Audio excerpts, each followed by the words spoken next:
H-Town, what's up? You know what time it is. It's time for the best 120 minutes of your day. The Chop Shop, the nation's number one urban sports talk show, and also your midday sports happy hour. Hold on just a sec. Yours truly, Robert Hatter, alongside Jim Hicks, coming to you live from Houston, Texas, but we're broadcasting all over the world via Facebook Live and YouTube Live. And it is Women Rock Wednesday today. Women Rock Wednesday. And let me tell you something. We got a women Chop Shop challenge for women. Women, let me tell you something. Tell a friend, tell another friend. Let me tell you something. These guys don't understand how your great insight on sports and topics and everything. These guys, and you know what? And I talked to the guy again yesterday. I mean, he challenged me, talking about, man, them girls don't chat. They don't know what they're talking about. But he said, I didn't mean it in a bad way, Robert. He just said traditionally, women. I said, well, these are different women. We got some of them Stacey Abrams and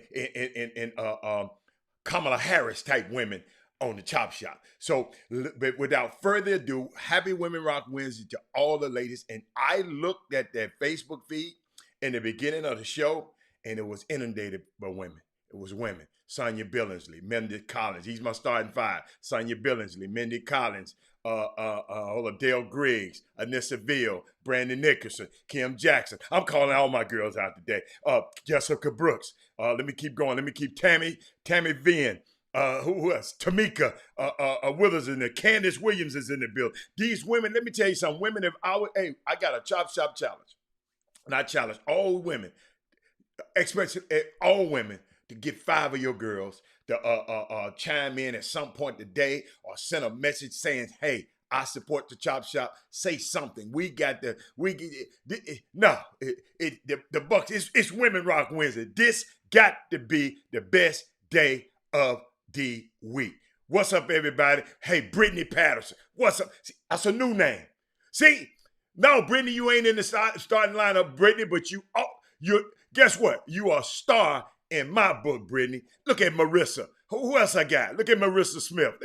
I'm talking about women. Gentlemen, hold on a minute. I got something for y'all too. Let me see. Hold on. Look at Dale saying, guilty. Gail, guess what? Dale, I ain't gonna celebrate it. Yeah, he guilty. You know, y'all gotta realize, man, what were y'all doing yesterday? What were y'all doing? Let me start my thing. Then I want to know, what were y'all doing yesterday when this verdict came down? Because I'm happy for the verdict, but I know we got so much work to do. Then I found out today that judge is controlled. The judge who mentioned my girl Maxine Waters, he is in charge of this sentencing. Whether how lenient he be or how harsh he is, the judge, because this is a state case and not a federal case.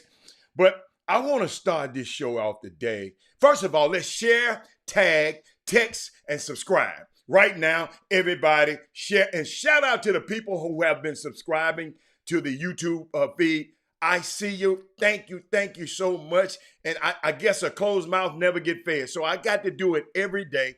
If you're a follower or a friend on Facebook, do me a favor, go over to YouTube and hit the subscribe button and the bell so you can get the notifications. So what I was thinking about, y'all, let me show you something I was thinking about. I was thinking about all night was that police report. If you get a chance, go look at the police report, the initial police report when this thing all happened. Okay? The initial police report. In that report, they never mentioned Charmin kneel on his knee. Okay? So this Women Rock Wednesday. Let me talk. Let me talk to my girls today. Fellas, you can learn from this, but I'm talking to the girls today. You can learn. Yes. Check this out. Voting, remember, I've been talking about how important is voting. We have some people who own this. Man, ain't nothing gonna happen when you vote. Man, you just gonna vote. There ain't no. I know a dude don't even watch the show no more. Cause I just said, dude, don't those are. And I'm glad he don't. Glad he don't contribute no more. Cause he ain't gonna do nothing in the vote. You ain't gonna vote. Don't matter.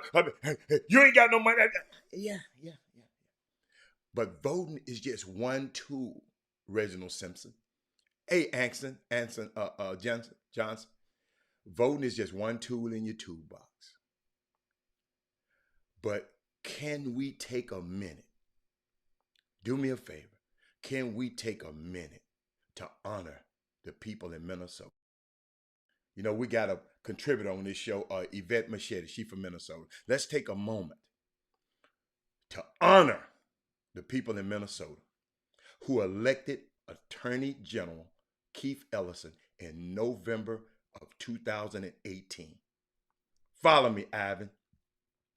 See, elections have consequences.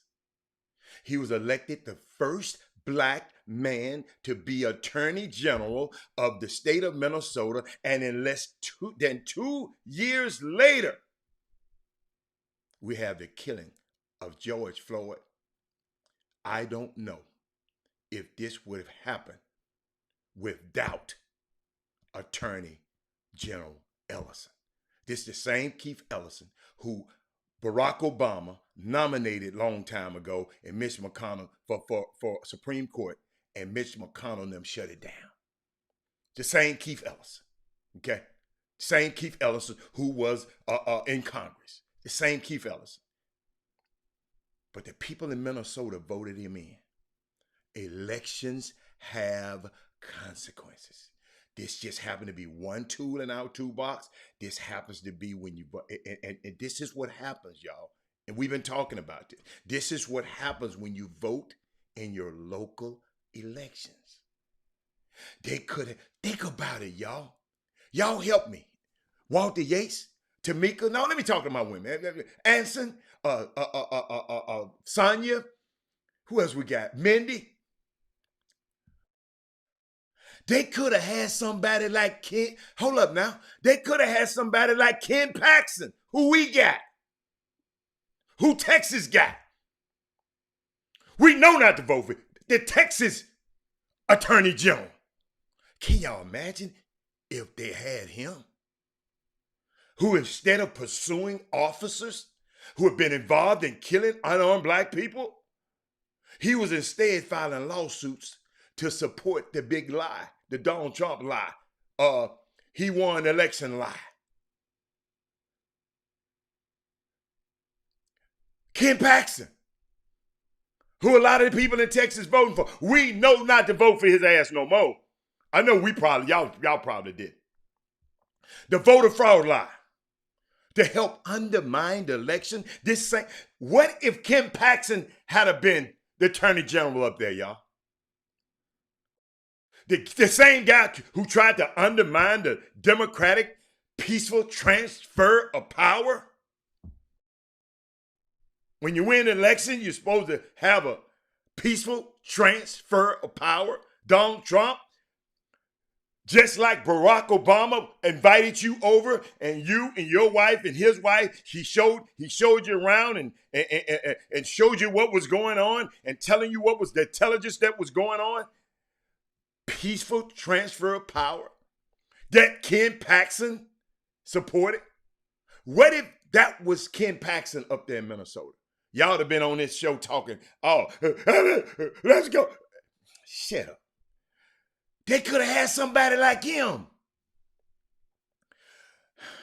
You also, hold on, Dale Griggs, I got something else for you.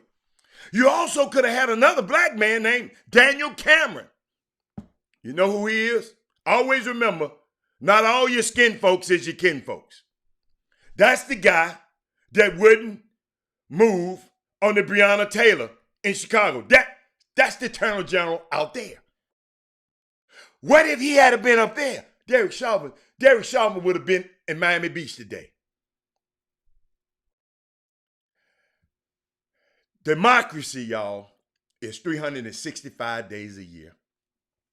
with all that protesting, all that stuff they did, protesting on the bridge, getting maced, Martin Vaughn getting maced, get Kevin Freeman if they didn't have Attorney General Ellison, if you do not have an effective Attorney General, who is going to shepherd, check this out, who is going to shepherd the case through? I found out some stuff that he did that's unprecedented. If you do not have, a team of good lawyers who are properly positioned in the center of the needs of racial justice in this moment, we do not have a conviction of Derek Chauvin yesterday, Joseph Baldwin. I know we feel guilty, but a lot of stuff went into behind the scenes with Keith Ellis. He might have not even made it to trial.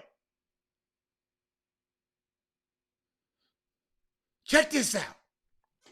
And that is the connected nature of fighting for civil rights in a country that is literally based its entire economy and national success on the oppression of the least of these. Keith Ellison went out. Listen to this. Mindy, this is unprecedented. He went out and hired some extra lawyers, criminal lawyers, to come and help his prosecution team. I don't think y'all heard me. This is why I said voting matters. This ain't never happened before. He went out and got a dream team of lawyers that were experienced in these kind of cases to help assist his prosecutors in this case. And I also, ain't this Women Rock Wednesday? Check this out. I also want to take a moment out to honor the 17-year-old Darnella Frazier, my baby. She rocked.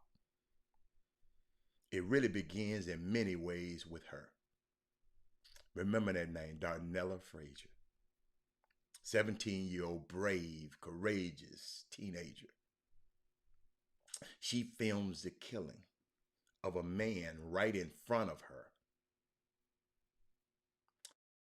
and has the bravery to film this thing because they would have waited ages to release the body cam footage. 17 years old. You know how they do it. They wait 5 or 6 months to release the footage. If it wasn't for that video going viral,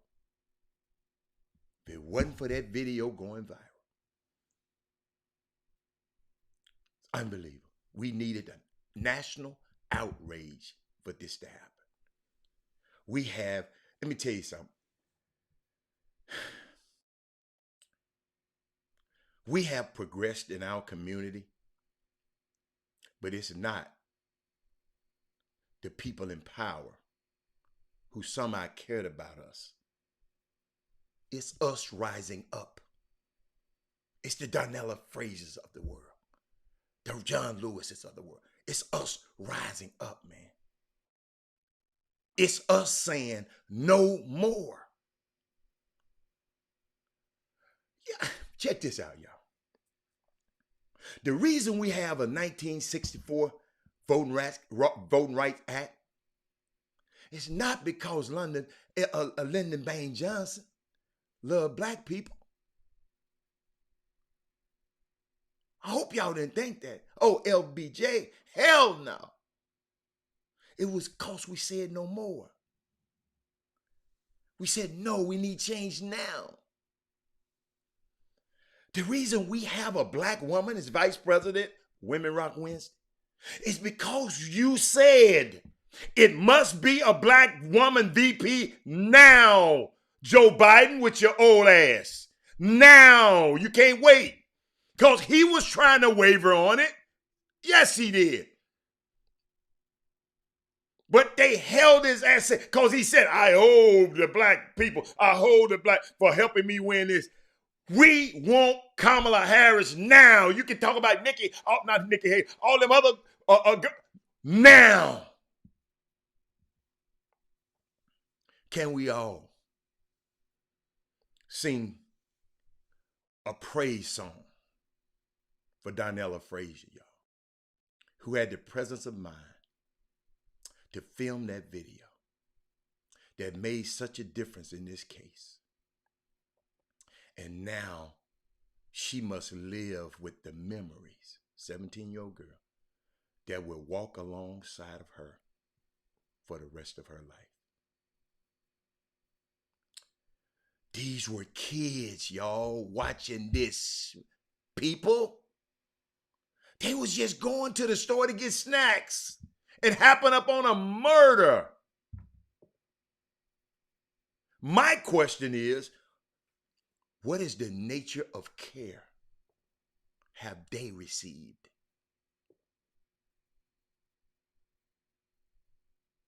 The pain and the hurt that these young girls felt as they testified.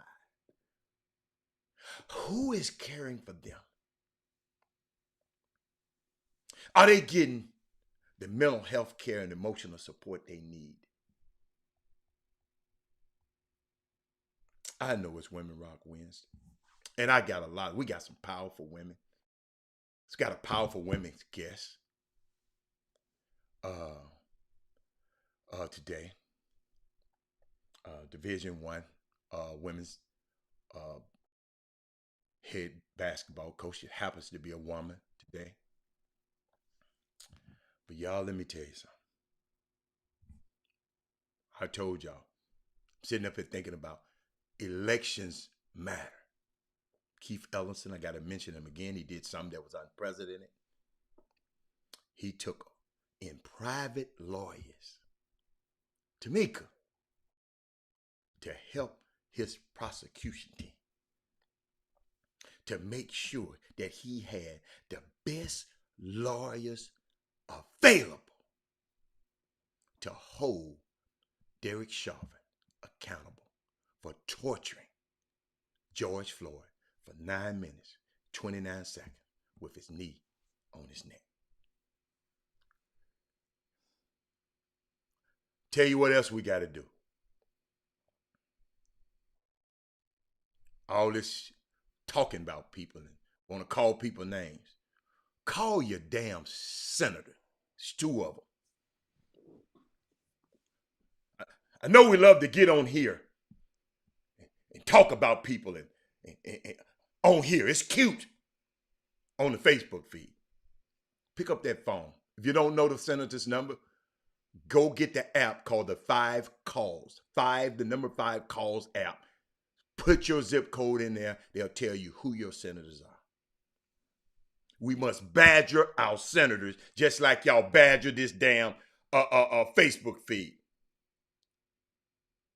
We must badger our senators to get the George Floyd Justice and Policing Act passed so it becomes law.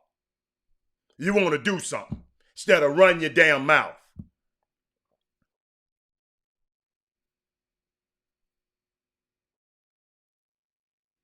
Call your senators. Badger them. For this moment in time, man, in America, that jury yesterday, at least I can say one thing. They ain't going to come on the Chop Shop, Karen Roach. Get the hell out of here with that. They ain't coming. That jury showed them the 5 call. It's easy. 5 calls. C-A-L-L-S app. I ain't got to post that. You pin it. Freight, shit. You post 5 Calls app. If you don't know who your senators are and you on this Chop Shop, you need to get off the Chop Shop and go find out who your damn senators are. Okay? Y'all got to realize we talk to people all over the country. They need to get this bill passed, man. We live in a country. We live in a country where we suspend doctors who do harm. We disbar lawyers who do harm. We defrock priests who do harm. So why are police officers exempt?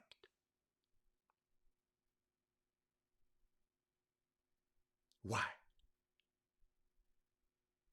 Let me show y'all something while we playing around. Show y'all something. Y'all better take a look at the Ron DeSantis signature anti-riot bill. Ron DeSantis, that crazy-ass Trump-loving governor in Florida. Pin that, freak. Hell, I'm going to pin something, and I'm up here talking. Pin that.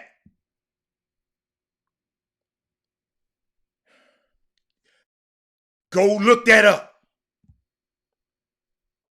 Who are going to give immunity, this bill, it's already been passed in Florida, to immunity, protection to drivers who hit protesters and run them off the road. Did you hear that?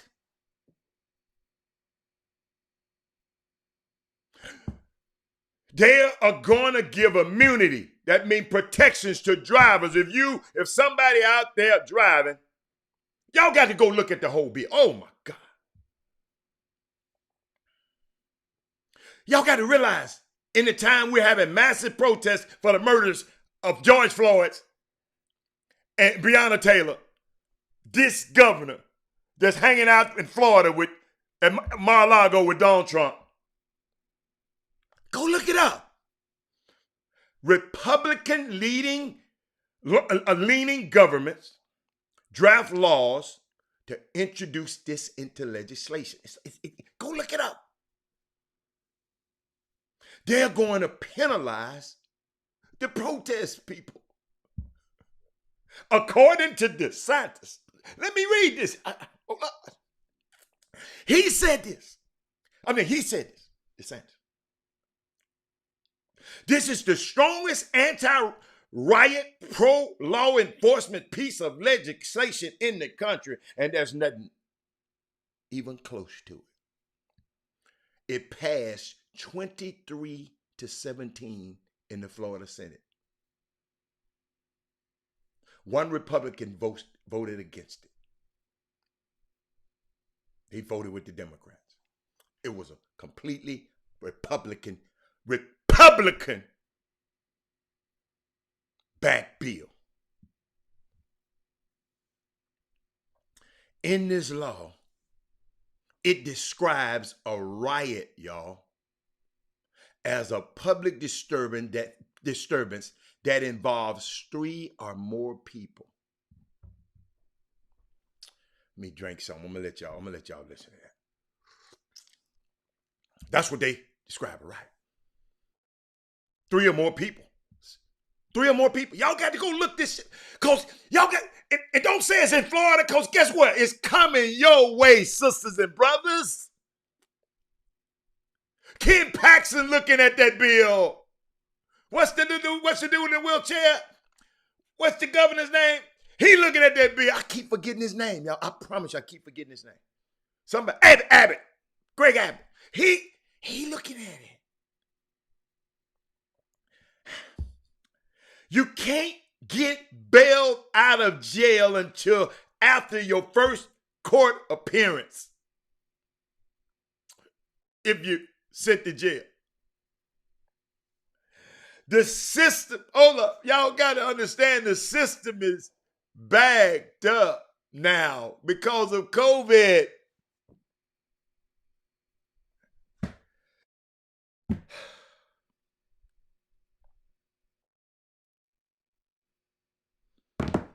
Y'all need to go take a look at that bill.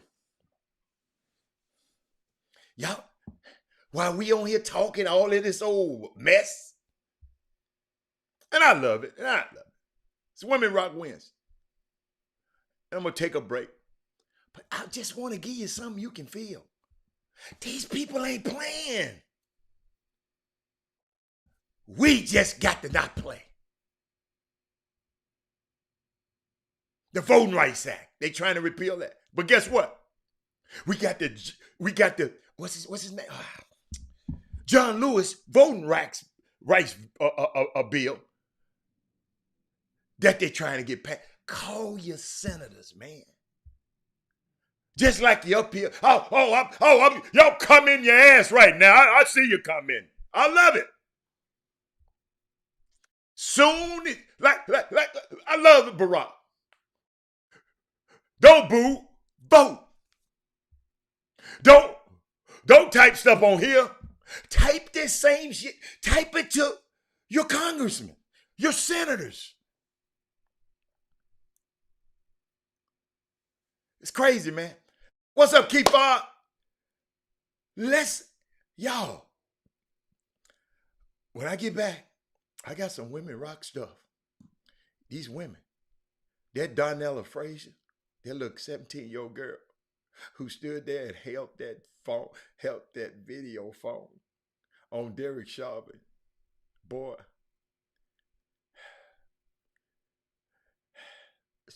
she my woman rock. She rocks. She rocks. Chop Shop, man. Whew. I got more. We'll be back in a minute.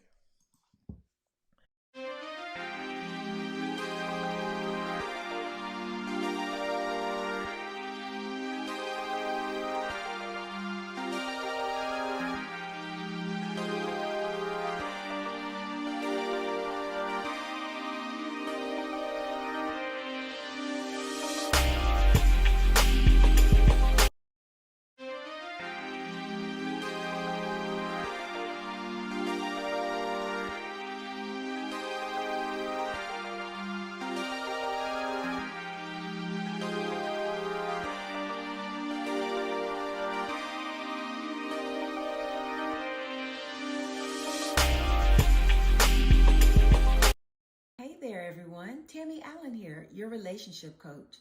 Tell me, do you and your partner feel like you're struggling to communicate and have begun living like roommates? No need to worry. I can teach you new, healthy communication skills to improve your relationship. I provide coaching via teleconferencing from the convenience of any location, including your own home. Call me today to schedule your first appointment at 713-597-4499, or you can find more information at my website, www.allencounselinggroup.com. I look forward to working with you. If you say, I got black friends, and you can't empathize with what the plight that they're going through right now, you don't have black friends. You know black people. There's a difference between the two. That is true. See, that's what we're starting to see when they speak out. The Brian Urlachers and all these others talk about, I got black friends. No, you know black people because you lack empathy. You see what they're going through. You see what's happening, and you pretend because it's political. Mr. Chairman, I want to make it quite clear that this amendment is completely irrelevant. I served as a law enforcement officer for 27 years. It is a tough job, and good police officers deserve your support. You know, it's interesting to see my colleagues on the other side of the aisle support the police when it is politically convenient to do so. Law enforcement officers risk their lives every day. They deserve better, and the American people deserve. I have the floor, Mr. Jordan. Lady has What, did I strike a nerve? Law enforcement officers deserve better than to be utilized as pawns. And you and your colleagues are ashamed of yourself. The gentlelady will suspend and the clock will be stopped. I want to admonish members. They must not interrupt someone who has the time. Mr. Chairman, can I ask a simply question? Can't shout out. If you think that someone is saying I agree. Mr. Jordan, you don't know what in the heck you're talking about. You know nothing about what law enforcement officers I know about my motive. And you're using them as pawns because it serves your ridiculous political purpose. Val, everyone. Hey, y'all see, I hope y'all see why I love Women Rock Wednesday. I got more. These girls ain't playing, man, with these people up there, man. They ain't playing no games with these people up there. That's why they mad. Them guys been up there playing around. Man, I saw this tweet yesterday, and I want to share it the other day. Somebody tweeted it. You must become okay. Oh, Denzel Washington. I'm sorry. You must become okay with not being liked. No matter how loving or how kind you are, you will never people please your way into collective acceptance. You could be a whole ray of sunshine, and people will still dislike you because they are used to rain. Be okay with shining regardless. Thank you, Denzel Washington. Then somebody else sent this to me. They said, if that was a dog under the officer's knee, the whole country would be enraged.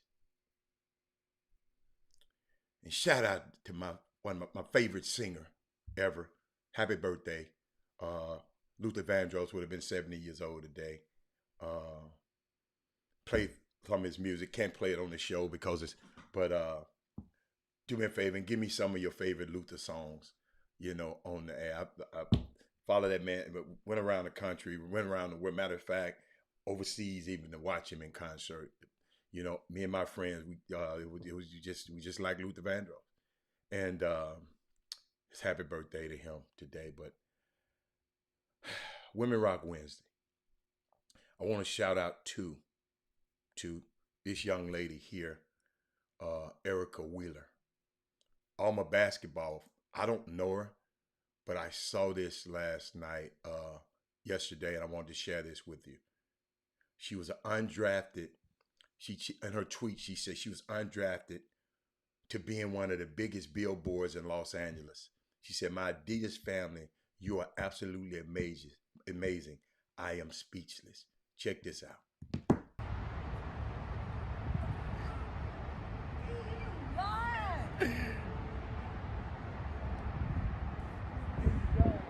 Oh man, it's not even done yet, but this shit big as hell, yo. Dude, that's me. That's me, dude. Like, that's so crazy, bro. Dude, that's me. That's a whole building, yo. That's me. And they still gotta cover that side. Like, that's me. How y'all feel about that? I know it's not your daughter, but I start getting goosebumps, y'all. I wish y'all could see my arms. I was just thinking about that young, beautiful queen, undrafted player on the biggest billboard in LA. Unbelievable. Guess what? I'm going to start watching her. I told Odyssey, 5 years, Trey Phillips. Trey, tell me a little bit about her. She's been balling in the WNBA, made the All-Star game being undrafted. Somebody, wow. Stumbled across that last night, y'all. That Women Rock Wednesday. Val Demings rocked today. Darnella Frazier rocked today. Sonya Billings rocked today. Mindy Collins rocked every day. All of y'all. Let me tell y'all something, man. I sit here and look at Stacey Abrams again. Women Rock Wednesday. Yeah, I talked about her a whole lot. But guess what? Guess what else? Something just happened when you're doing good work. Stacey Abrams, U.S. voting rights activist Stacey Abrams, nominated for the Nobel Peace Prize. Do me a favor and go Google the Nobel Peace Prize. Okay? They talked about it in it. They talked about, and at the end, they give you some prominent former. This is a world. Hold on. This is a world recognized Walter Yates. This is a woman who's been recognized by the world. Who some people told me the first time they ever heard of her was on this show. Yeah, Nissaville. She rocked every day, 2 times a day. Walter, and guess what? And 4 times on Sunday. Prominent former U.S. winners of this prestigious award is President Theodore Roosevelt, Woodrow Wilson, Jimmy Carter, Barack Obama, former Vice President Al Gore. The laureate will be announced in October. Man, let me tell you something. It's crazy it is out here, man. All this young lady did. Smart lady. Remember I told you she's a great author. Selena Johnson,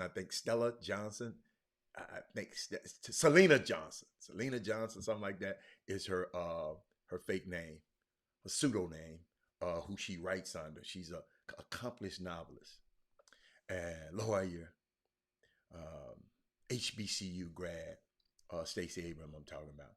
And in case you haven't been watching the show, this young lady ran for governor of Atlanta.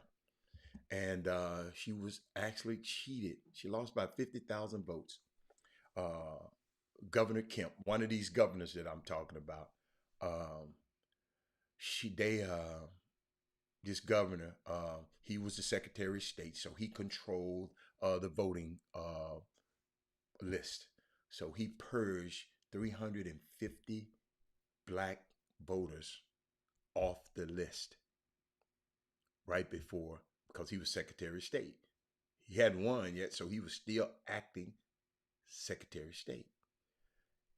350 black voters. Share the show, by the way, off the rolls. And Stacey lost to him by 50,000 votes. And guess what? That's why she mobilized the voters in the Georgia area to make sure this wouldn't happen again. And that's why we got a Raphael Warnock, first black man ever to be in the Senate from Georgia. And Ossoff, I forgot his name. I'm the name Ossoff, last name Ossoff, first Jewish man to ever, even in Georgia, up until I think 1950, they wouldn't even let Jewish people build churches or synagogues in Georgia at all.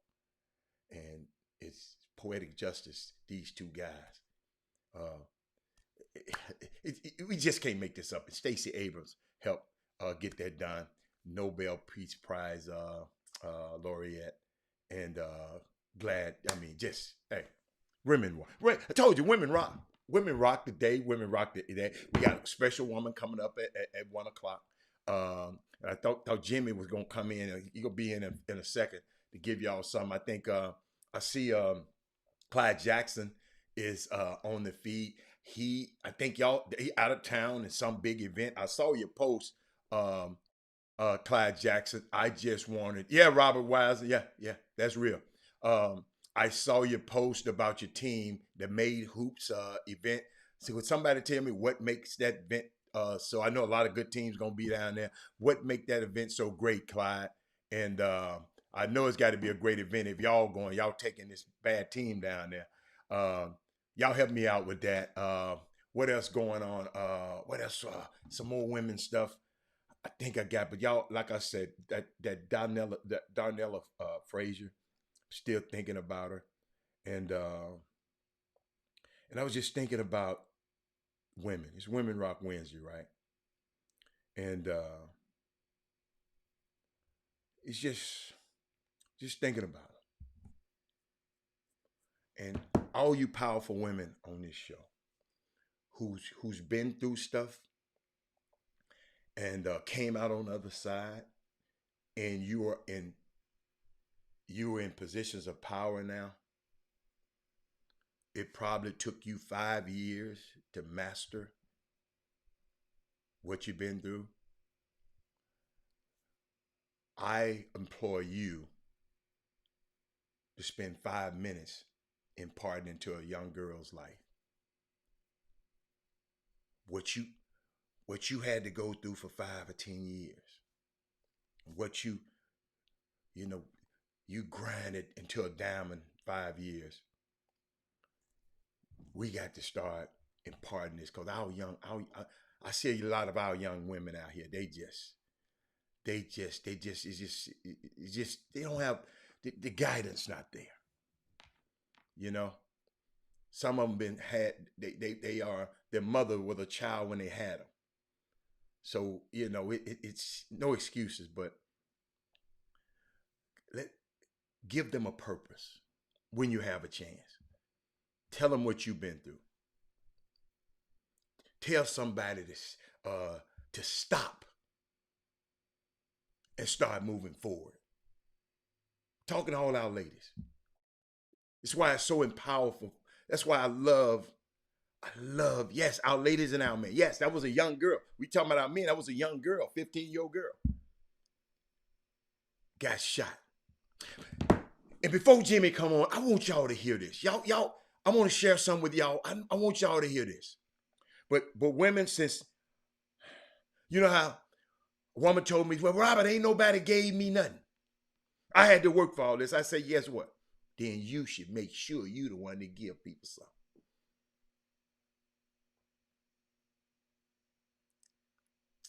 That's one of my Chop Shop challenges too.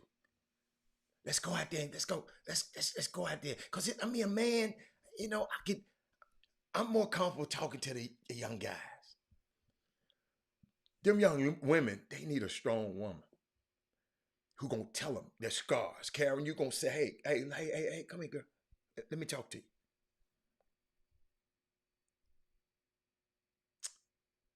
Yeah. But I had some I want to show y'all. Y'all check this out. This is kind of cool. I'm gonna give you, check this out. Jason Johnson. He is a professor at Morgan State, HBCU. I turned it off CNN because I went to NSNBC. And this is what I found, because I didn't see none of this on CNN. Check this out. Well, I'll say this, Nicole. Like I said, I actually always thought that he would be found guilty because it's sort of a cultural makeup call. But I'm not happy. I'm not pleased. I don't have any sense of satisfaction. I don't think this is a system working. I don't think this is a good thing.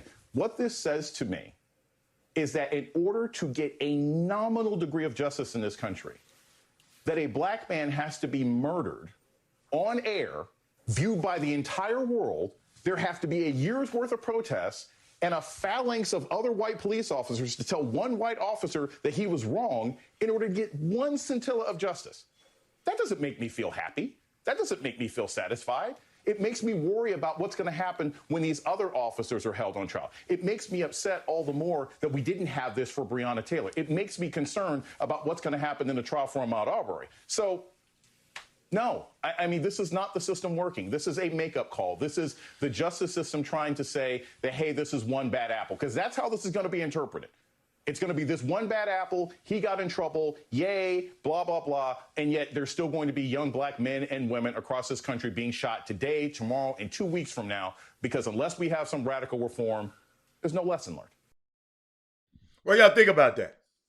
What y'all think about Jason? He had more. He got more. I mean, oh my God. Yeah, because they asked him about if that's enough. Is this enough for you? He said, hell no.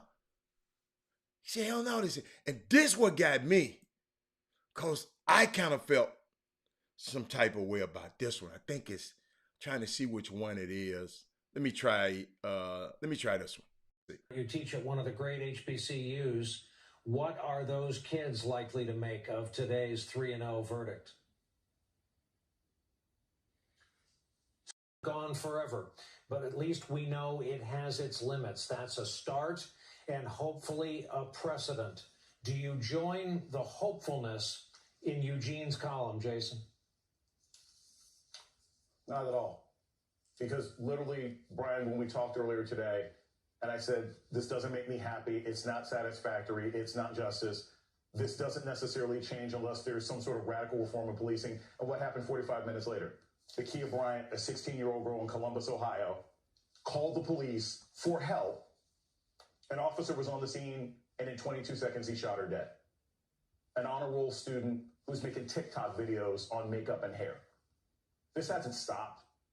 And I want to be really clear about how critical this is, not just from the emotional standpoint, from the policy standpoint, and from the national standpoint. There is nobody in America who was not paying attention to today's trial. That means every single person in this country, every black person, every white person, every cop was paying attention to this trial. And still, 40 minutes after that ruling, a 16-year-old girl can be shot in front of her house. So no, I'm not hopeful. Because unless there is wholesale change, abolishment of this institution that continues to fail tax-paying black people in this country, everything else is just fanciful thinking. And whether it's somebody who was 10 minutes up the road, who was shot by an officer with 26 years of experience, or a guy, in Virginia who was an officer who pulled over, or honestly, Brian, who knows how many black men or women in America have a knee on their neck right now in this country, and we just don't have a camera to tell us. So until I feel safe, and I don't share Eugene's optimism. I share a pessimism that has been born of living in this country for way too long to believe that one trial is fundamentally going to change how this place operates.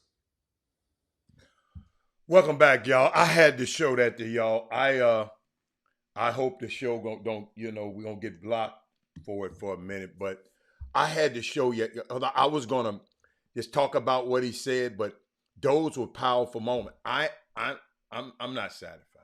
I'm not satisfied with that thing. I'm still, every time I get in my car and go somewhere,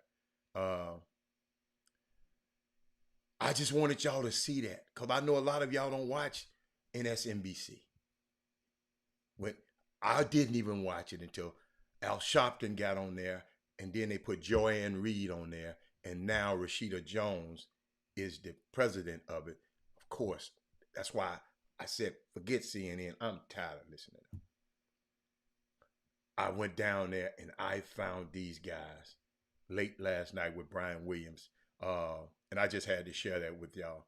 But hey, guess what? Jimmy here. What's up, Jimbo? Let me get you in the building. Yeah, we done went through the whole side. We ain't talking about no sports, so you can come on with the sports now. We just talked about social justice. We talked about everything else. I talked about my women. I talked about Darnella Frazier. That's my dog. I can't wait to go to Minnesota. I want to find Darnella Frazier. Guess what, Jimmy? Yes. Proud of that young girl. Jimmy, that's the young girl who filmed it. If it wasn't for her filming, we would never be here. So what's up, man? What you got? Yo, man, shit. It's that time of day, of course, guys. And been getting myself ready, getting everything ready for the Greater Houston Live, which takes place this weekend. That's the second of the 4 installments of tournaments by the JRB events. So in meetings this morning, getting everything together for that and tying the last few strings. Of course, one thing about the JRB events, it's going to be well ran. That's for certain. It's going to, especially when you think about, Rick Nelson, Brian Jolivet, and of course myself collaborate to do an event, it's going to be well ran. And that means if exposure, and that's the thing, a lot of people, you really have to ask yourself. And I had the conversation with learning things as you're doing events with others. There's different whole angles and approach to making a schedule from, let's say, Brian Jolivet, than if I made a schedule for my tournament. Well, because he's making a schedule, he's not obligated to go and watch your players play. So it's like, let's put it out there and let it roll. With me, I want to be able to give some of your teams a maximum opportunity to whereas they don't all play at the same time, meaning that all of the good, some juicy games. That way myself, Doug Jones, Jeffrey Day can be able to watch. That stuff has a priority. And not to saying that nobody else does that. I'm just saying that this is the type of thing you learn. It's like, man, yeah. And they learn like, man, I didn't even think about tournaments like that. But my point is different teams enter different events for different reasons. Certain teams are going to enter an event to try to just get some good competition, some good games in. Certain teams can care less about winning the first place. That's why they have these showcase divisions. Remember, there are a lot of teams that bypass the opportunity to win $1,000 back at the spring icebreaker. They'd rather just play, give me 3 games. I'm good. I don't need to play. Some teams just want some exposure. So there's some teams that just, when they go to the event, man, listen, I need to get my kids seen. I need to be able to get, so the exposure component. Then there's some teams that's trying to go and play and win first place. They want to get some medals. So you have to combine and all that. I just thought about that. That was a really, really intriguing topic. Yeah, because people really don't think about. Yeah, 3 different insights on how this thing works. I mean, I think that's the uniqueness of y'all collaboration. That's the uniqueness of it. Yeah, I mean, seriously. I mean, then you go. So then you say, well, you take it a step farther. If you have a son or daughter on the team, what is your priority? What takes precedent for you? Are you trying to seek exposure? Well, if you're trying to seek exposure, then if you go play in an event and there's an event opportunity to get exposure on this side of the street, and you go around the corner and you play another event, and if that's your priority, but there's no opportunity for you to get the exposure, then what the hell are you doing? They just want to play basketball sometimes. So but if that's what I'm saying, if exposure is what you're seeking, then what the hell are you doing?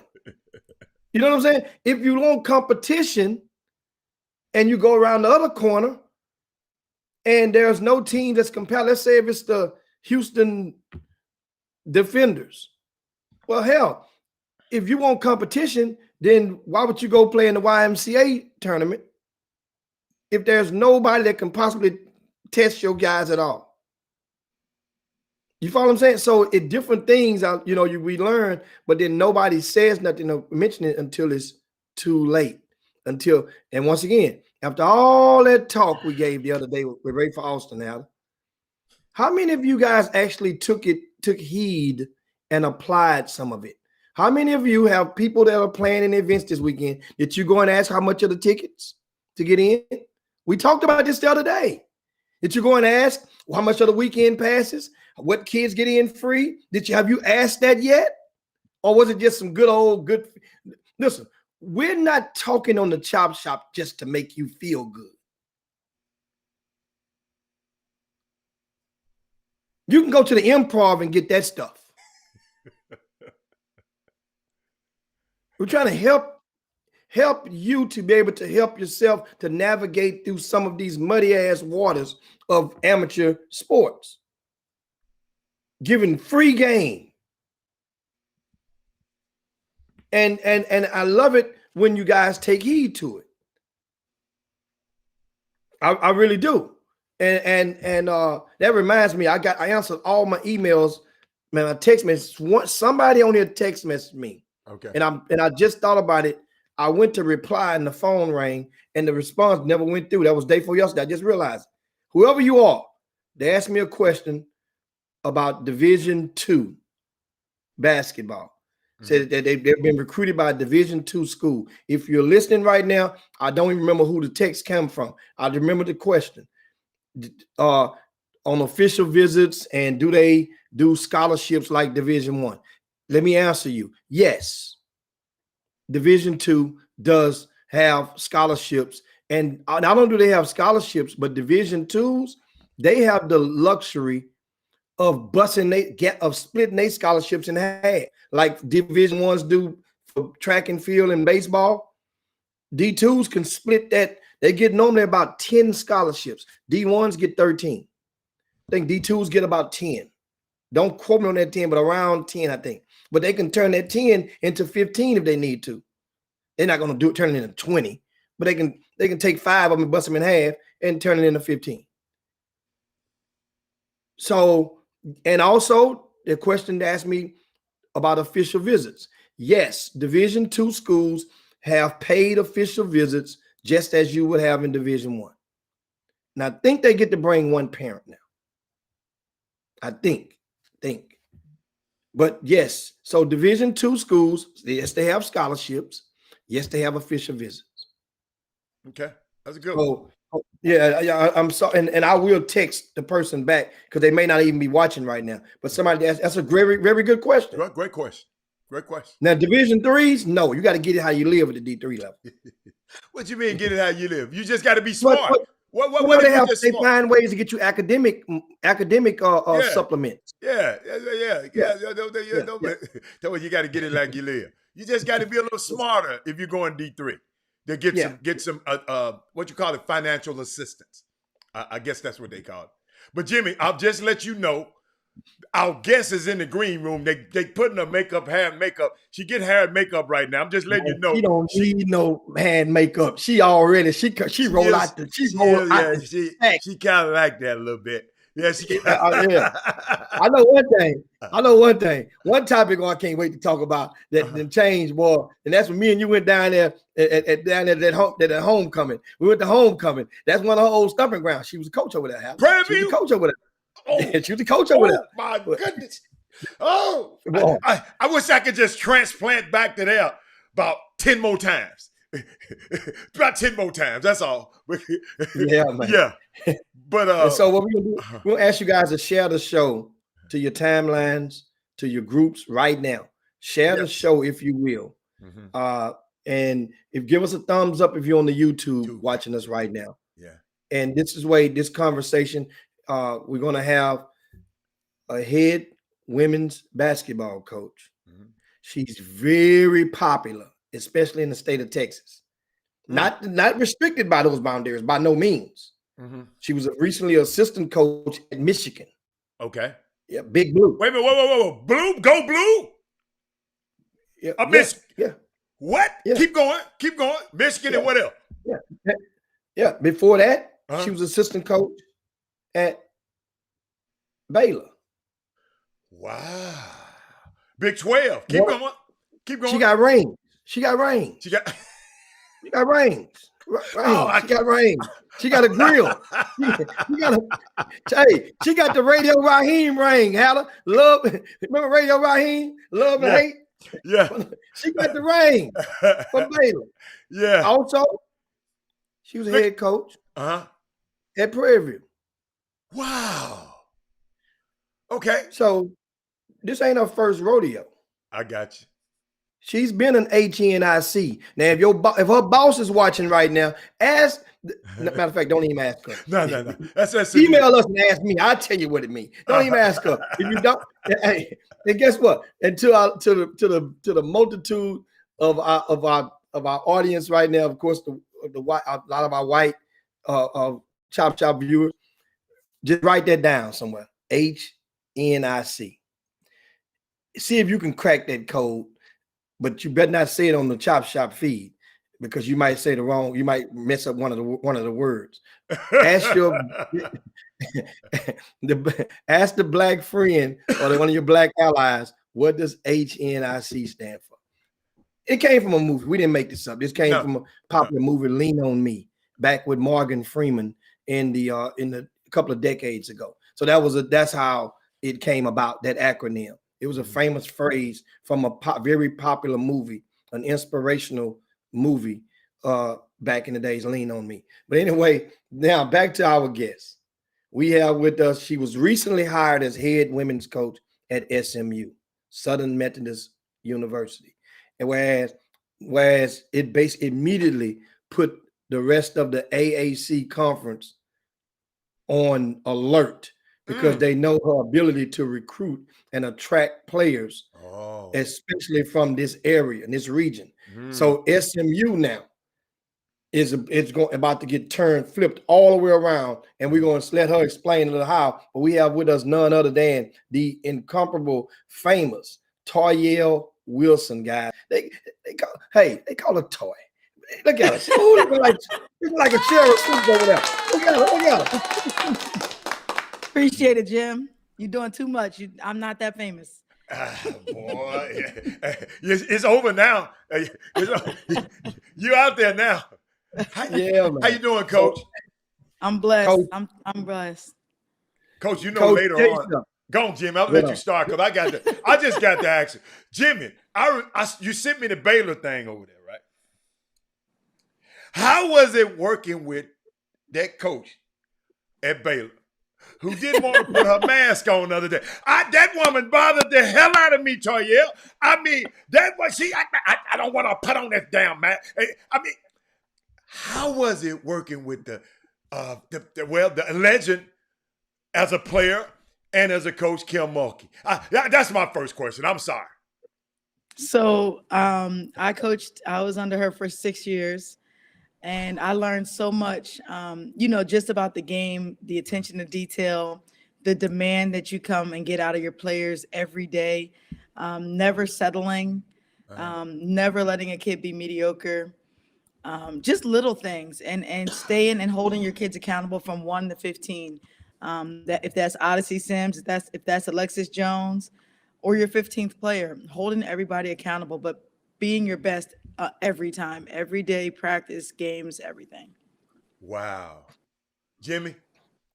Well, I mean, I wanted to, of course, in the practicing the game, your philosophy, I read just a piece of your resume. You can help fill the gaps and let people know where you're from. What's your best? Yes, what's your resume?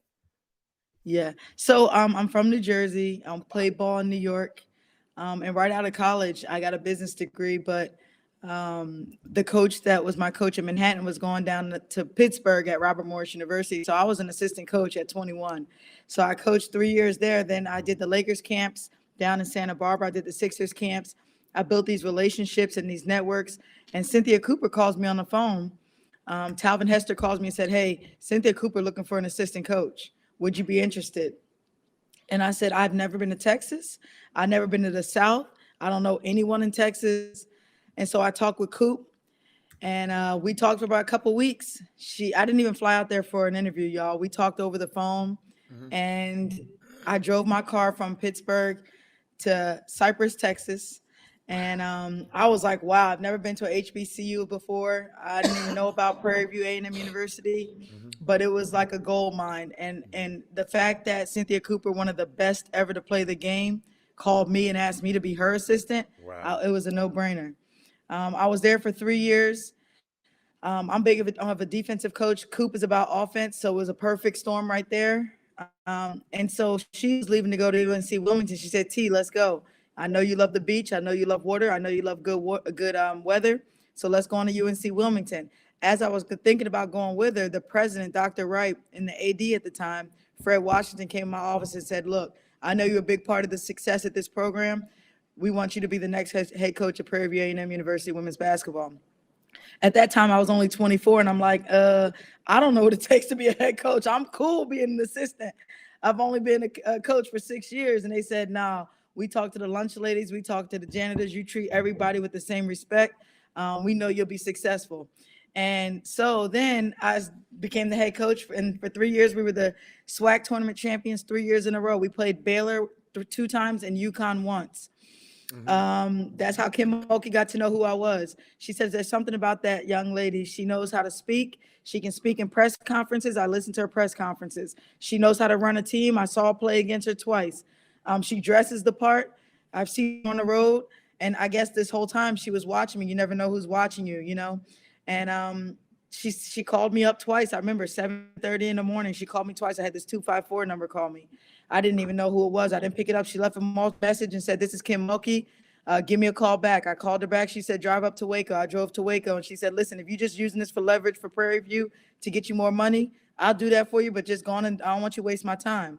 And I said, "No, ma'am, I wouldn't drive all the way up here if I wouldn't consider trying to be an assistant coach." And she said, "Would you mind being an assistant coach again? And why wouldn't I want to learn from the best at the Power 5 level?" Those 6 years went by. During those 6 years, Michigan came and played a couple times in the first round. We hosted, obviously, the NCAA tournament. And on the road, another Kim Barnes-Arico is the head coach at Michigan. And she said, hey, T, when you ever getting close back to the East Coast, where you from? I said, once we win a national championship. We won it. She called me. She said, you know what you told me 2 years ago, right? And I just had a kid. I have a 2-year-old now. His name is Cash. And so I wanted to get back close to the family, my mom, my family, all that kind of stuff. And so I went back to Michigan. And we just made history. I mean, we won. We were undefeated in the conference, had the highest rankings, 2 recruiting classes, the top recruiting class they've ever had in the history of Michigan. Obviously, I was the recruiting coordinator. That was another attractive piece. I could have that title of a recruiting coordinator and leading another Power 5 conference and team. And so after that, I got a few calls. I actually got 5 or 6 calls for head coaching opportunities: Oklahoma, Washington, UTSA, SMU. And so when I was down in San Antonio, I had a Zoom call with SMU. They talked to me and they said, we'll let you get these games going. You have a game to play. So we played Florida Gulf Coast. I had the scout for Tennessee, and obviously I had the scout for Baylor. We lost to them in overtime in the Sweet 16. It's the furthest they've ever gone at Michigan. So I just thought it's the right time right now. I passed up 5 years ago when Fran Fraschilla told me to go after the job, when a lot of coaches said, listen, SMU, you know what it takes to be successful, and I didn't go after it then. And so I thought it was the perfect time to go after it, and that's kind of my story. It's not even about who you know, it's about who knows you. And if you put in the work and if you show what you do off, like when you're off, I always say with integrity, when no one's looking at you, what are you doing? And I think that paid a lot of dividends for me and where I'm at right now. Wow. I'm sitting up here thinking about you, and I was thinking about the story that Quincy Jones tell.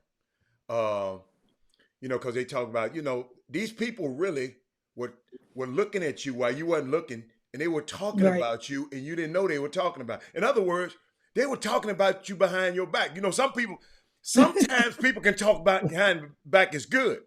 But I never forget, Quincy Jones told a story that him and Steven Spielberg was looking for somebody to cast as Oprah's character, Celie, whatever that name was, Oprah's character, Sophia in A Color Purple. And they was watching the news in Chicago. She was on the news in Chicago. They liked the way she carried herself. They were talking about her behind her back for a couple of years, and she didn't even know it.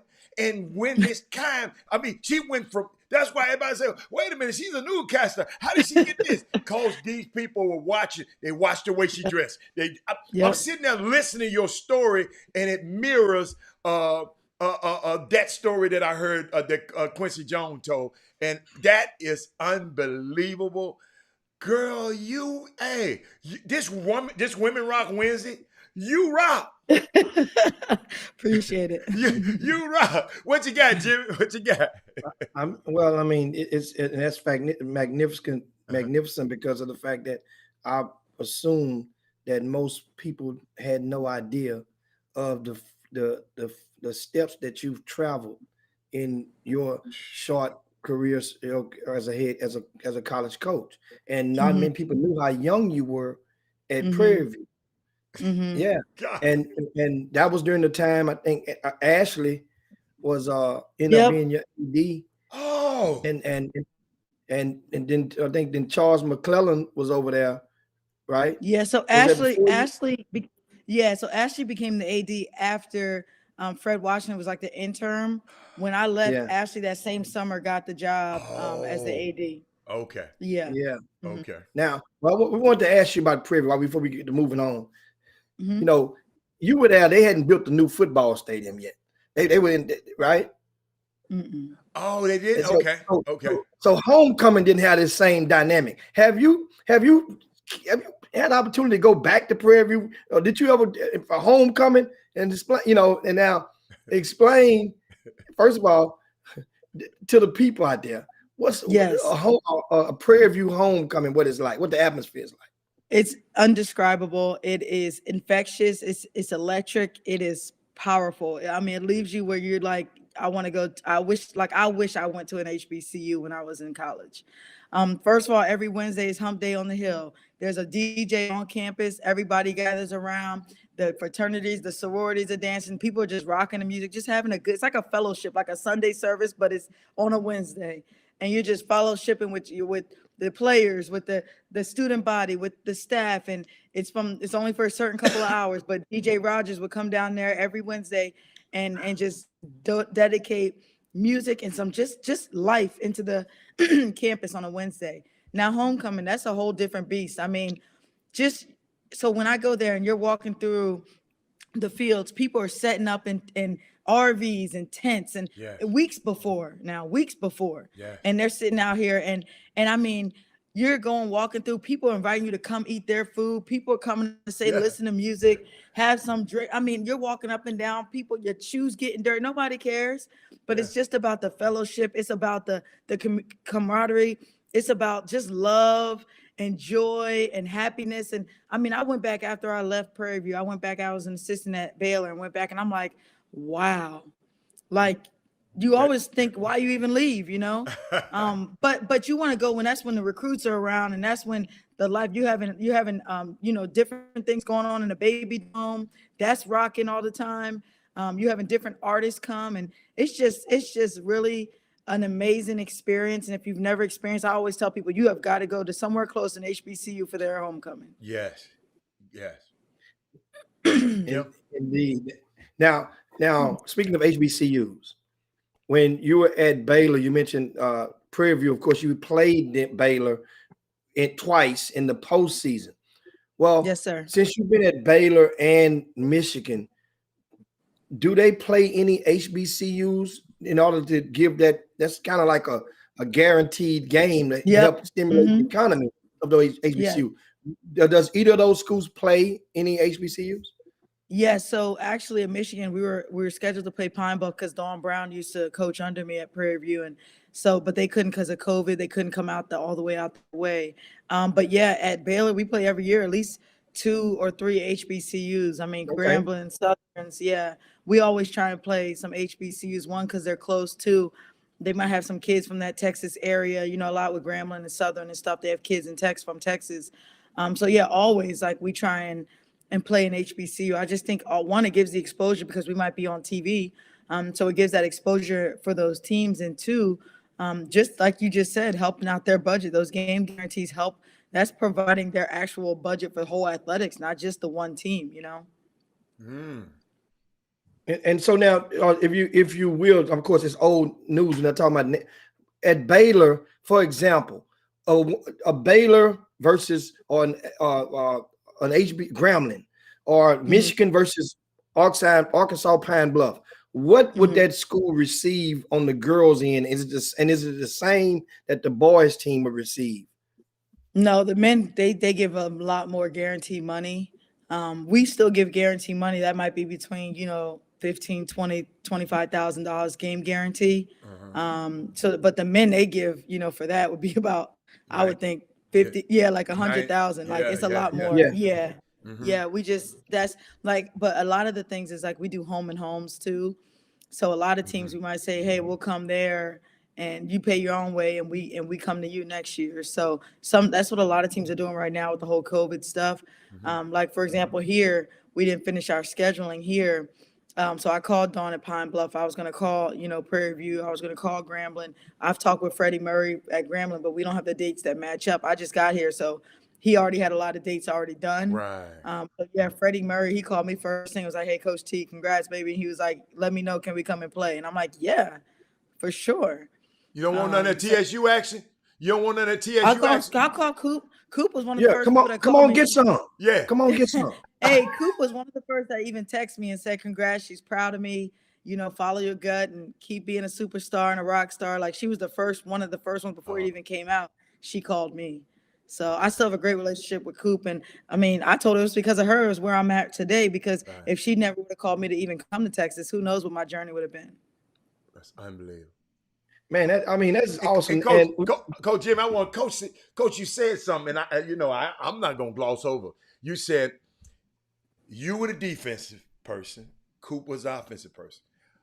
did you have your coaching philosophy morphed?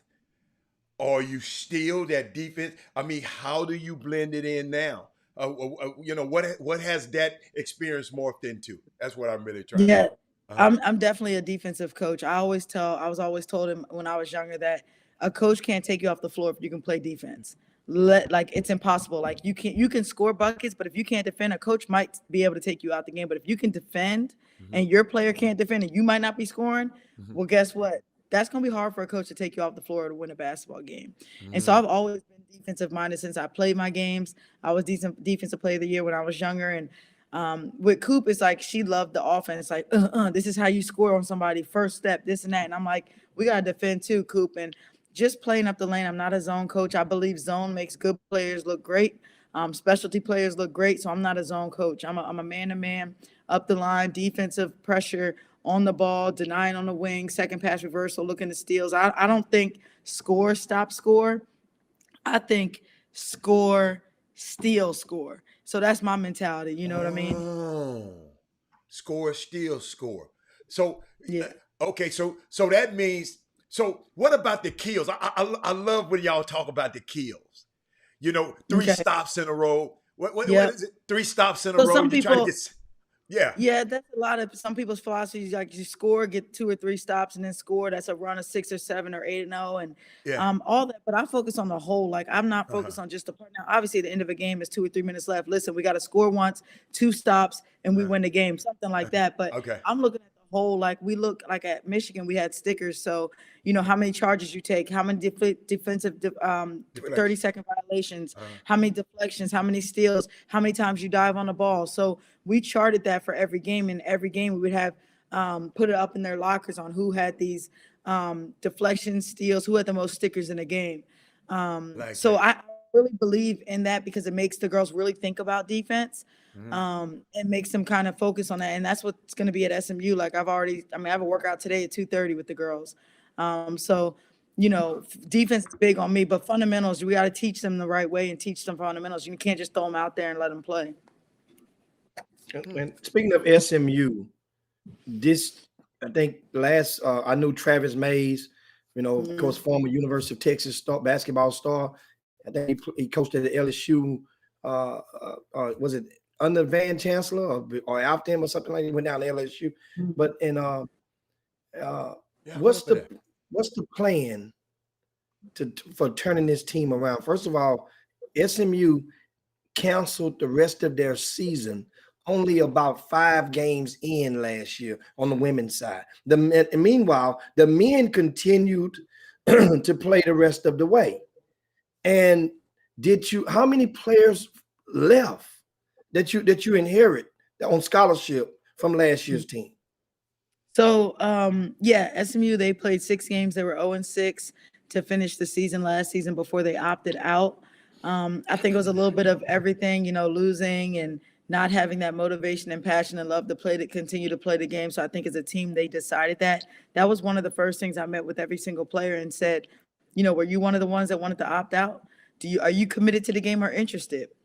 Do you love the game? Or do you like the game? So I asked all them questions individually because for me, I can't have somebody on my team that just likes the game and is just interested in the game. And there's no offense. I'm cool with that. It's just you can't play for me. That's just the difference. They had about 11 kids, the 2 seniors also, and then they signed 2 kids, one from Duncanville and one down at the Jersey Village School, 2 freshmen. Me, I had to come in right away, and my biggest thing was I had to get some talent in this program. So I just got 3 transfers, one from Notre Dame, 6'3" post player, Amir Abdul-Rahim. I'm sure you know who Sharif is, and Amir is there. You know, Sharif is the president of the G League, and Amir is the head coach at Kennesaw State. I know Amir through my Coaches for Change. I'm part of that group. He called me and said, "Hey, coach, I saw you just got SMU. My sister in the portal, what's up?" So we talked. She committed in 6 days.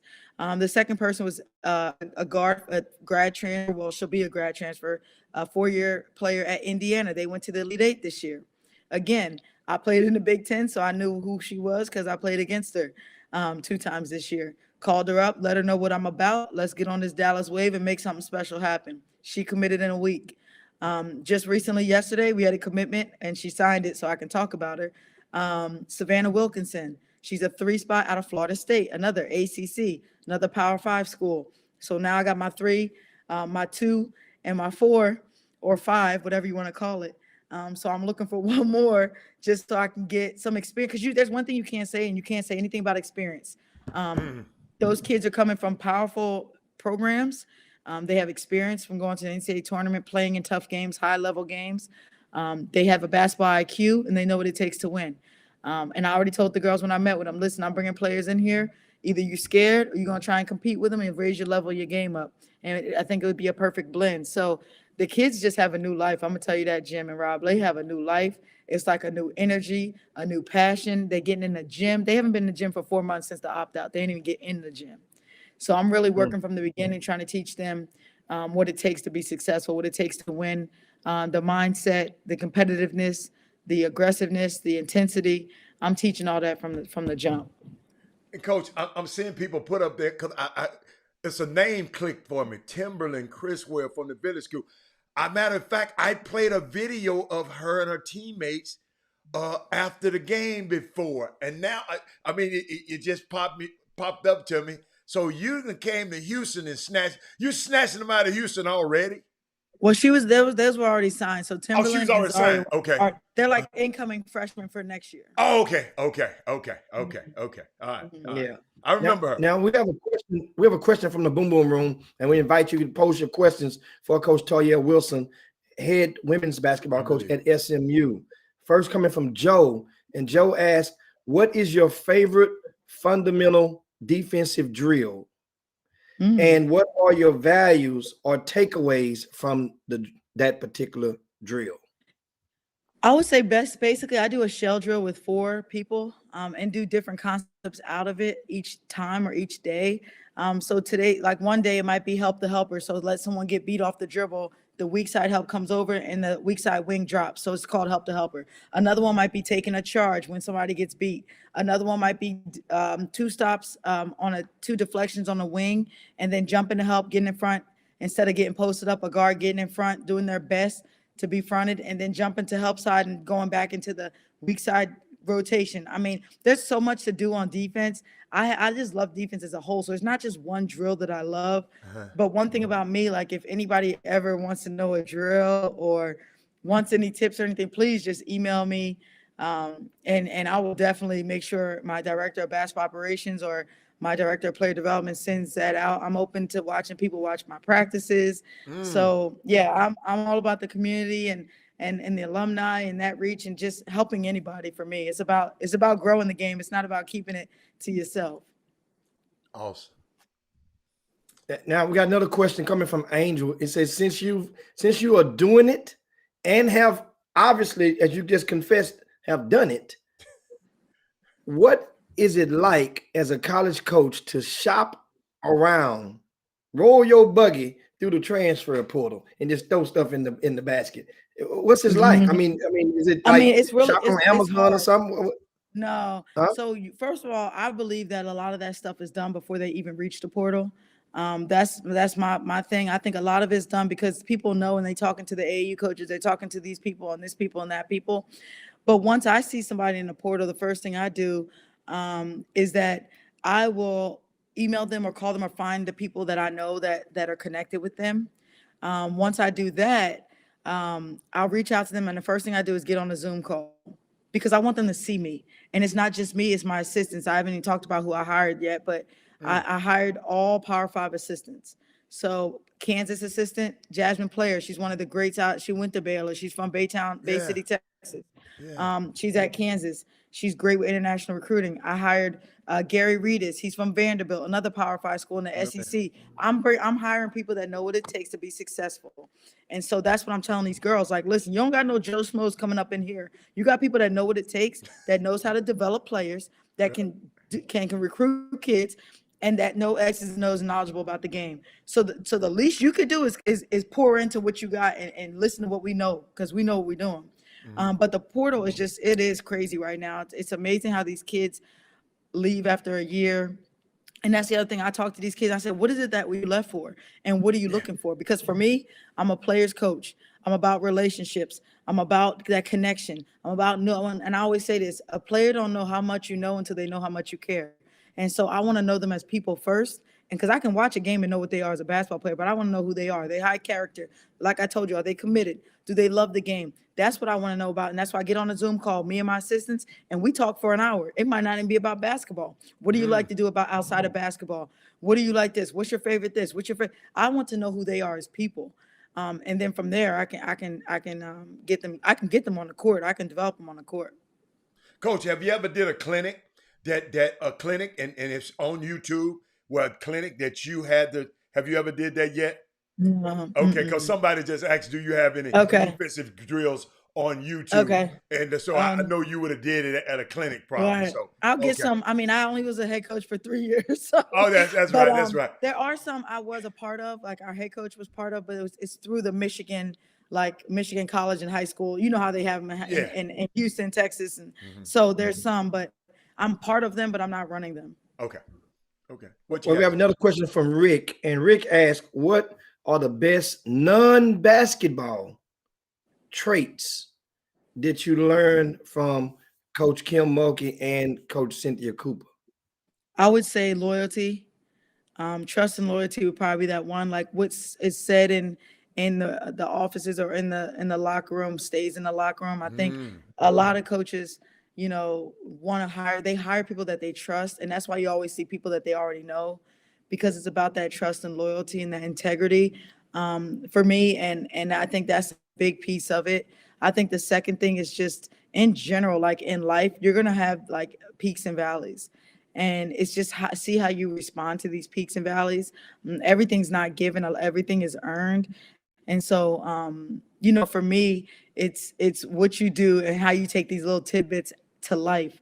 I think another thing is hard work. Like, do you settle or do you do the extra mile? Like we always call it the ER. Do you work hard or harder? You know what I mean? So we always use that ER. Are you smart or are you smarter? So we always say, are you doing that extra ER? Are you working on your game a little more? More, not more.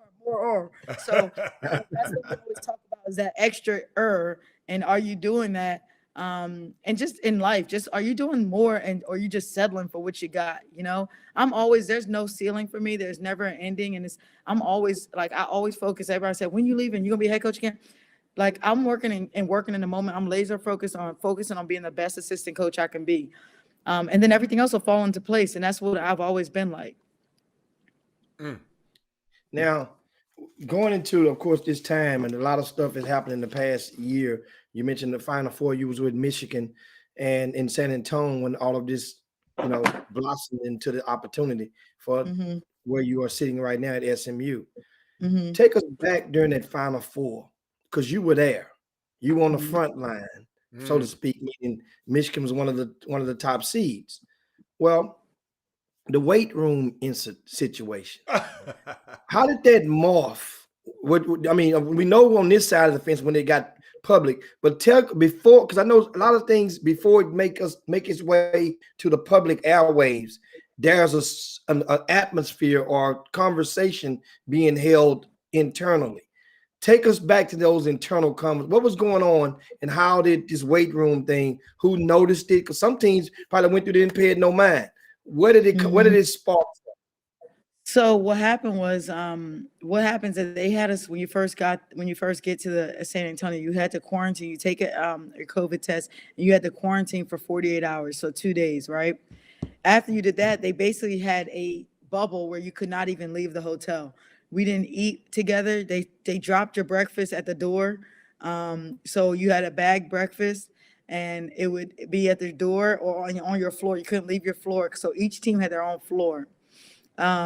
So your breakfast was at the door, your lunch was at your door, and you could only eat out to one restaurant could bring your food to the hotel, bagged dinner or whatever meal you picked. It only could be one. It had to be on that approved list of restaurants that actually deliver to the hotel. So once they did that, you had to pick up the food, and you had there was one concierge person that delivered that food to your floor. And again, it's a bagged whatever it was, the food. So let's say we had Papados, or we didn't have Papados, but if we had Papados, it'd be bagged with your name on it, and that would just be your bag at the front door. You'd open your door, get it, and go back in your room. You don't have a roommate. It's every kid had their own room, but you couldn't. So we had to do Zoom, meetings over Zoom. Right. Now we're in the same floor, but we had to do Zooms like this, how we're doing it now. Once we got at that 48 hours, the only place you walked and got outside was to walk to COVID test. So you wouldn't even know we were in San Antonio if you didn't know we were in San Antonio. We could have been in Idaho. We could have been in anywhere, Florida. You wouldn't have known. So I always work out every day, right? So our coach always runs outside. She was like, I can't even run outside. So they made a place where you can go and make an L up the block and back and down. So you could only go up a block and to a right. So that would be your walking path. Now no one could walk on that path. No regular people. We were escorted by the police. We'll hold the traffic to walk to our COVID test. But then I was like, well, I work out every morning. Like, how am I going to work out? We couldn't even now you can't go to the hotel workout center. So I'm like, how are we working out? Then we see something goes up where I guess they went to practice and the Oregon coach put up and said, wow, this is our weight room. And because, see, I know the Drexel men's assistant, and he sent the pictures like, yo, this weight room is crazy. Like, it's a whole convention center. So I'm telling all my people, like, yo, we're going to have a big convention center of a weight room. It's benches, it's treadmills, it's bikes. So we get there, and it's literally, y'all, like the room I'm in right now, and it's a little triangle of weights. That's it. And when that went viral with the Oregon player, they all texted and tweeted and said, even the bikes, Orange Theory, Dick's Sporting Goods, and then from there, they put them up like, it was 4 or 5 different weight rooms in the convention center. And so I was able to work out, those next 5 days every day. You just had to sign up for your spot you get, I think, 45 minutes to an hour. So I went from like 7 a.m. to 8 a.m. or 6:45 to 7:45. But yeah, so they really, it still wasn't amazing, but it was great. Like, all I needed was some weights, a squat rack, a bike, treadmill. So coach, you lift, you just don't work out, just cardio. You be trying to. No, I don't do. Yeah, I hate running. I don't run. I do my cardio through dumbbells and squats and burpees and mountain climb, all that kind of stuff. Okay. Mm-hmm. I got a couple of questions off the feed for you. One's with Thaddeus Moody. He's in Chicago. He said, who you put on your women's coaching Mount Rushmore? That's one. And then you can just piggyback on that one and say, what is your 5-year program plan for for SMU Little? SMU, I would definitely say Dawn Staley, Vivian Stringer, Cynthia Cooper. There's so many cool ones. Carolyn Peck. She good. Yeah, Kim Mulkey for sure. That's it. It only give four on Mount Rushmore. Oh, okay. Helen, you see, you already see. I saw who she excluded. I saw what she just did. You saw what she just did. No. She look. Dawn Staley. The legend Vivian Stringer. That's my girl. Cynthia Cooper. Carolyn Peck. Chocolate City. That what she did. That's her Rushmore. Because hey, and if you think about it, when you look at those 4 women, ain't no room for no 5, especially a young black coach. Those are. I know. Come on, I agree with you, Tonyel. I agree. Because Vivian, I did a whole about 40 minutes on Vivian Stringer on this show one day. And I know people were saying, wait a minute. Well, yes, amazing. Have you heard some of them stories, what she had to go through back at the college, her and John Chaney? Yeah. Had to cook in the concession room, in the concession stand, on the hot plate for her team. I said, oh, my goodness. Yes, great Mount Rushmore. So what's your next question? What's the next? Now, Walt has the next question for. No, but we had a 2-part question. Oh, what was the part? Your 5-year plan. Your 5-year plan for SMU. Yeah. So I want to win. That's an easy answer. But no, I want to grow these girls. I want to grow these girls on and off the court and make them enjoy their experience. I think they just didn't love the game. They didn't even want to play anymore. And now they want to come to the gym and they want to love the game and they want to do whatever it takes to win. And that's what I like about them. Like, they're totally all in. They're committed. I said, you need 2 feet in, or I don't want no 1 feet in, 1 feet out. And so they are 2 feet in. They're all in. They're committed. And now I want this challenge to go to fruition, and they see it, that light in the tunnel, and when it goes down at the end of the day, that it was all worth it. Like, they glad they stuck it out. They stayed here. They were committed, and they were like, you know what? A coach that looks like me, and as a Black female, the first Black coach at SMU, Black women's head coach ever at SMU, can do it, and I can do it. So yeah. So you're ever the Black first. No, I'm messing with you. Yeah, because we've been having so many first. Like I was talking earlier today about Keith Ellison, the Attorney General in Minnesota. He's the first Black Attorney General ever in Minnesota. Wow. And if he don't be the Attorney General, we might not have that overturn. I mean that conviction verdict the other day. And what are you telling your kid? Oh, yes, this social unrest. Now it's you got to deal with that as a head coach again. How you do that with your players? How do you educate? How you navigate your players through this thing? Well, we were actually practicing yesterday when it came out, and we sat down and we were watching the live feed, and I told them before practice, this verdict is probably going to come out while we're at practice. And it's all about how you respond, how you communicate. And so I told them after practice, we'll have the resources and anything you need so that we could be successful. I mean, not to be successful, but to help them know that they have a voice. I said, you guys have a platform. So you guys, there's young girls and young women are watching you, and we can talk about it. Like, I'm open. Like, I told them, let's talk about it. The good, the bad, the ugly, the great. Like, let's talk about it. We sat there and they just asked questions and we answered them. And I said, listen, if you're gonna think about tweeting something and you're thinking twice about it, it's probably not the right thing to tweet. But definitely use your platform and say something that you want to say. If you don't know what to say, talk to me and come ask me. But they definitely they're doing just a great job with just navigating this. Like, this is hard, y'all. They're going through a COVID season. They can't do much. You can't have a social life anymore. And I mean, now they're playing and they're excited about the season. They're excited about the new players we got. And I'm just excited for them. So yeah, they're navigating it well. What are they saying about their social life? I know that's getting to. You got it. Do you at SMU? Do you have mental health experts? Yes. Yes. We have the resources.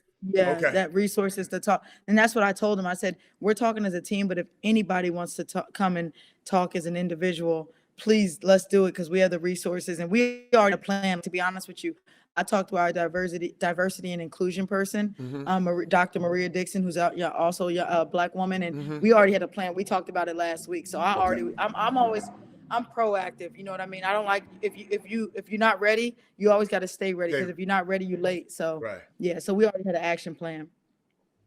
Jimbo, and I want to ask, of course, I want to slide back into a question that we forgot, but before we get overloaded, and we were talking about the Mount Rushmore, and you mentioned your four coaches, and so Walt asked, and this is a question we've had this coach on the Chop Shop a couple of years ago, and we've also had Kim Mulkey on the Chop Shop a couple of years ago, and a couple of other women's head coaches. What's the head coach at Texas right now? The guy right now, Vic Schaefer. Schaefer. Yeah. And also, so here's a question that he has, and just curious. Say, why don't so many coaches like Gino Auriemma? Because he win. Right. I think that, but I like Gino. Like, I like him. Just because I didn't say his name doesn't mean I don't like him. Right. He's a great coach, a great mind. I mean, talent, when you can get talent to come to Storrs, Connecticut. And that's why I tell people, they like, I want to go somewhere where I can go to school if I wasn't playing basketball. You think those kids go to stores in Connecticut I've been there. be exactly? It's snowy. Well, you it's got cold, Boston. You got to fly into Boston down the street. Yeah, but Nobody wanna you go to ain't trying to go there all the time. I go to Boston, right? No. Nobody trying- But that's the thing. Like Gino knows what it takes to win. He has a great mind, but he gets great talent there. And if you win and keep winning and keep winning, yeah, people don't like the same people winning. I like Gino, but for me, how I learned the game is from those people that I just said on my Rushmore. It's not about me not liking Gino. And Coach, how are you gonna take care of your AAU? When they come to the game, when we're able to come back to the games freely again, how you gonna take? Because Coach Chuck McGowan already said, make sure how he's gonna get a VIP floor seat. Chuck trying to get compliance on his ass. Chuck gonna have compliance. You know, people out there watching. Chuck, get you a what they call it? Get you a knockoff social media handle and ask that question. You can do it right now. No, we're allowed to give AU coaches two regular tickets, not reserved and things like that. But no, listen, I want to fill the stands. I told the administration, I said, listen, I'm gonna give out pizza first to get people to come to the games, but then people are gonna be coming to the games for the product on the floor, not for the free pizza. But you got to do what it takes to get anybody to your game to get the support early. And once they see what that product is on the floor, they'll want to come for the product on the floor, not because you're giving away free tickets and free pizza and things like that. But I'm excited. I mean, listen, we can only go up from here. I mean, I get one game. I've done better than the season last year. So my goal is to do a lot more than win one game. But that's why we got some talent in here, some new kids in here, some people that know what it takes, some experience from high-level Power 5 schools to mix and help those kids here already here to let them know what it takes. You know what I mean? You know what's so unique? You're in great company because Kevin Sampson at U of H did the exact same thing you saying in the beginning. When he wasn't nobody, he was out there just encouraging people, come to the game, come to the game, come. And now he's one of the best teams in the country. So guess what? You're on the way. You're on the way. What else you got, Jimmy? What you got? Now, of course, and there's another good question. It says now, based on your experience at other schools now as a head coach, how is it dealing with boosters and alumni who don't look like you and may not share the same views, especially after everything that's transpired in the past 12 months? East Tennessee State. Yeah. Well, I think the first thing is when I spoke with administration through the hiring process, that's what they wanted to know about my vision and what I felt my experiences and how I can actually bond the alumni. The one thing that it's crazy, y'all, when I first got the job, at least 6 to 10 women alumni, they hit me up and they said, we'd love that you are the perfect person for this job. So to be honest with you, I think the alumni are elated about the new face, that a young woman that can relate to these kids, that knows what it takes, that I'm a proven winner and that can get the best out of these kids. So I really think that it's actually the opposite. Like, they're intrigued by me. They're intrigued by my story. They're intrigued on what I know. They're intrigued on the challenge. So I'm just excited about, this whole journey. And I told them, I said, I want to go to they have a spring football game on Friday. I want to be out there. I already spoke at the soccer game that was here. I'm speaking at halftime at ESPN Plus on TV. I'm going to events over there at the whatever hotel that is across the street to speak to the boosters and alumni. I want to get my face out there so they know my vision and how I speak and how I look and how I dress and how I talk. So I'm excited for them to know me before they're just judging me by seeing me out from the outside looking in. Right. So that's why I'm really happy. They're inviting me to all these events so I can speak with them face to face and know who I am as a person. Dallas, stand up, because I can't wait. You know what? You go. I'm not up until this year, Tanya. I got to tell you, I wasn't watching women's basketball that much, but I had an epiphany, and they start wearing tighter shorts, and his ass washed every week. Tanya, don't believe me. I watched Baylor, and I watched when Dee got hurt. Dee Richards got hurt, and I saw how she came back. That great story compelled me to That's my girl. Yeah, it watched me watching women's basketball. So now, guess what? I'm coming to that. I'm telling you, I'm coming to that. You don't need to give me no ticket. I'm going to be one of the contributors to the program. I'm going to come in, and I'm gonna buy my flow seat, and Right. and I'm in there, and I'm coming to see. I'm And that coming to hotel across the freeway, that's the Crown Plaza. You can go stay there too. No, it ain't no Crown Plaza. I That's, forgot what. I know. Hold up. I know what that. That's an old Crown. That used to be a yeah, Crown that's on the Plaza a freeway. long That's around time the ago. corner. But you know what the big thing is though, to be honest with you, like when I first went to Prairie View, everybody was like, "You're gonna get stuck. You're gonna be stuck there." And I'm like giving the hope for people in SWAC and HBCUs. Like, look where my journey is. Like, I didn't start at Power 5. I didn't start I didn't coach. I started coaching young, but I just put in the work. And then the thing is, I told them, I said, like Talvin and Rim and all of them said, the whole stigma here in the SWAC is that you get stuck here. And I was like, that's not true. Like, I didn't see, and that's the thing, I didn't succumb to that. I was like, no, I can definitely, get out of there, and I can, you know what I mean? And go to a higher level. So yeah, I mean, wow. this is hope for everybody, people that look like me, but also people that are at these smaller conferences that can rise up and be at a school, not even if it's Power 5, like do the work where you are. Hey, I'm gonna cheer for you. Hey, I'm gonna cheer for you every game. I forgot, except the Memphis game. I'm an alumni from Memphis. So but I don't know that coach like I know you. She ain't came on this show. So guess what? I'm with you. I'm with you. She's awesome though. She's Yeah. awesome. She's awesome. Oh yeah, you make sure when y'all play Memphis, wear some boots on that day. So that gives an extra torque when you kick up in the ass for the Howler. Put some boots on. Right. Like the old Zydeco song said, do it with your boots on. Do it with your boots on. That's what I'm talking about. Hey, now I have a couple more questions for you, and one of them is because I gotta go. I got practice in a few. Yeah, man. Man, the time flies. Yeah. Wesley asked, have you ever found a hidden gem of a player through a casual conversation with someone and actually landed her? Like that one of those unknowns, one of those kids that you just had that somebody gave you, say, look, you got to trust me, this kid is good. I mean, what was your first time that happened, and who was the player?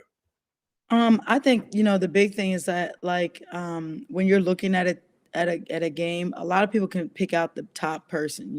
Everybody knows the best player, but I was always like, the one thing Kimo could just say is like, everyone can find the best player, but can you find that person, that second person, that gem, that hidden gem? So for me, like even just coming here now, people are telling me about kids, and for me, I just go and watch them, see if I can find some film on them, and then go from there. So I really think it's just like you finding and having that extra eye for not just the best player, but maybe the best rebounder or the best defender, something like that. So I mean, I've been doing this 18 years. So, it's been a lot of stories, but I've been, people usually, if they know who you are, then they'll say, hey, you might want to check out this kid, the girl. A lot of people don't know about her, but you might want to check her out. Then I'll watch film and then I'll contact her. That was something else. Now we had touched on it earlier, but your reaction 24 hours ago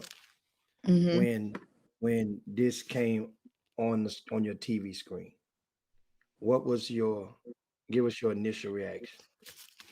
Relief, a little bit of shock, because you never know, y'all already know, like it so much, and just believe we're in shock, or we're in anxiety, and this was recorded. There was accounts of people watching it. There's live footage, and we still don't know if it would have been a guilty verdict, but I just think for these kids, like, it was kind of a sigh of relief, like, well, now they might just a little bit of hope that things like this will kind of be hesitant. But then you get the thing about the young lady in Columbus, Ohio at the same time. So it's mixed emotions, Yeah. But it's tough for these kids and people that look like us that are trying to do right. And it seems like, you're calling the police for help and they hurting you, so it's disheartening. It's scary. But that yesterday did bring a little light. Our girls were jumping up and down. I mean, I'll be honest with you. They were jumping up and down. It was just a little sense of hope and a little sense of happiness, even though it had to come at the cost of what it came, Talia, Coach Wilson, we sure appreciate you coming and chopping it up with us on the Chop Shop. This was, I mean, we thought we had you coming a couple of weeks ago, then last week, and now we got you. Hey, better late than never. And yeah, great, for sure.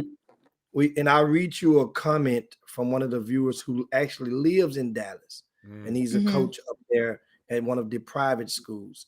He said, "Love your energy and enthusiasm, Tayel Wilson.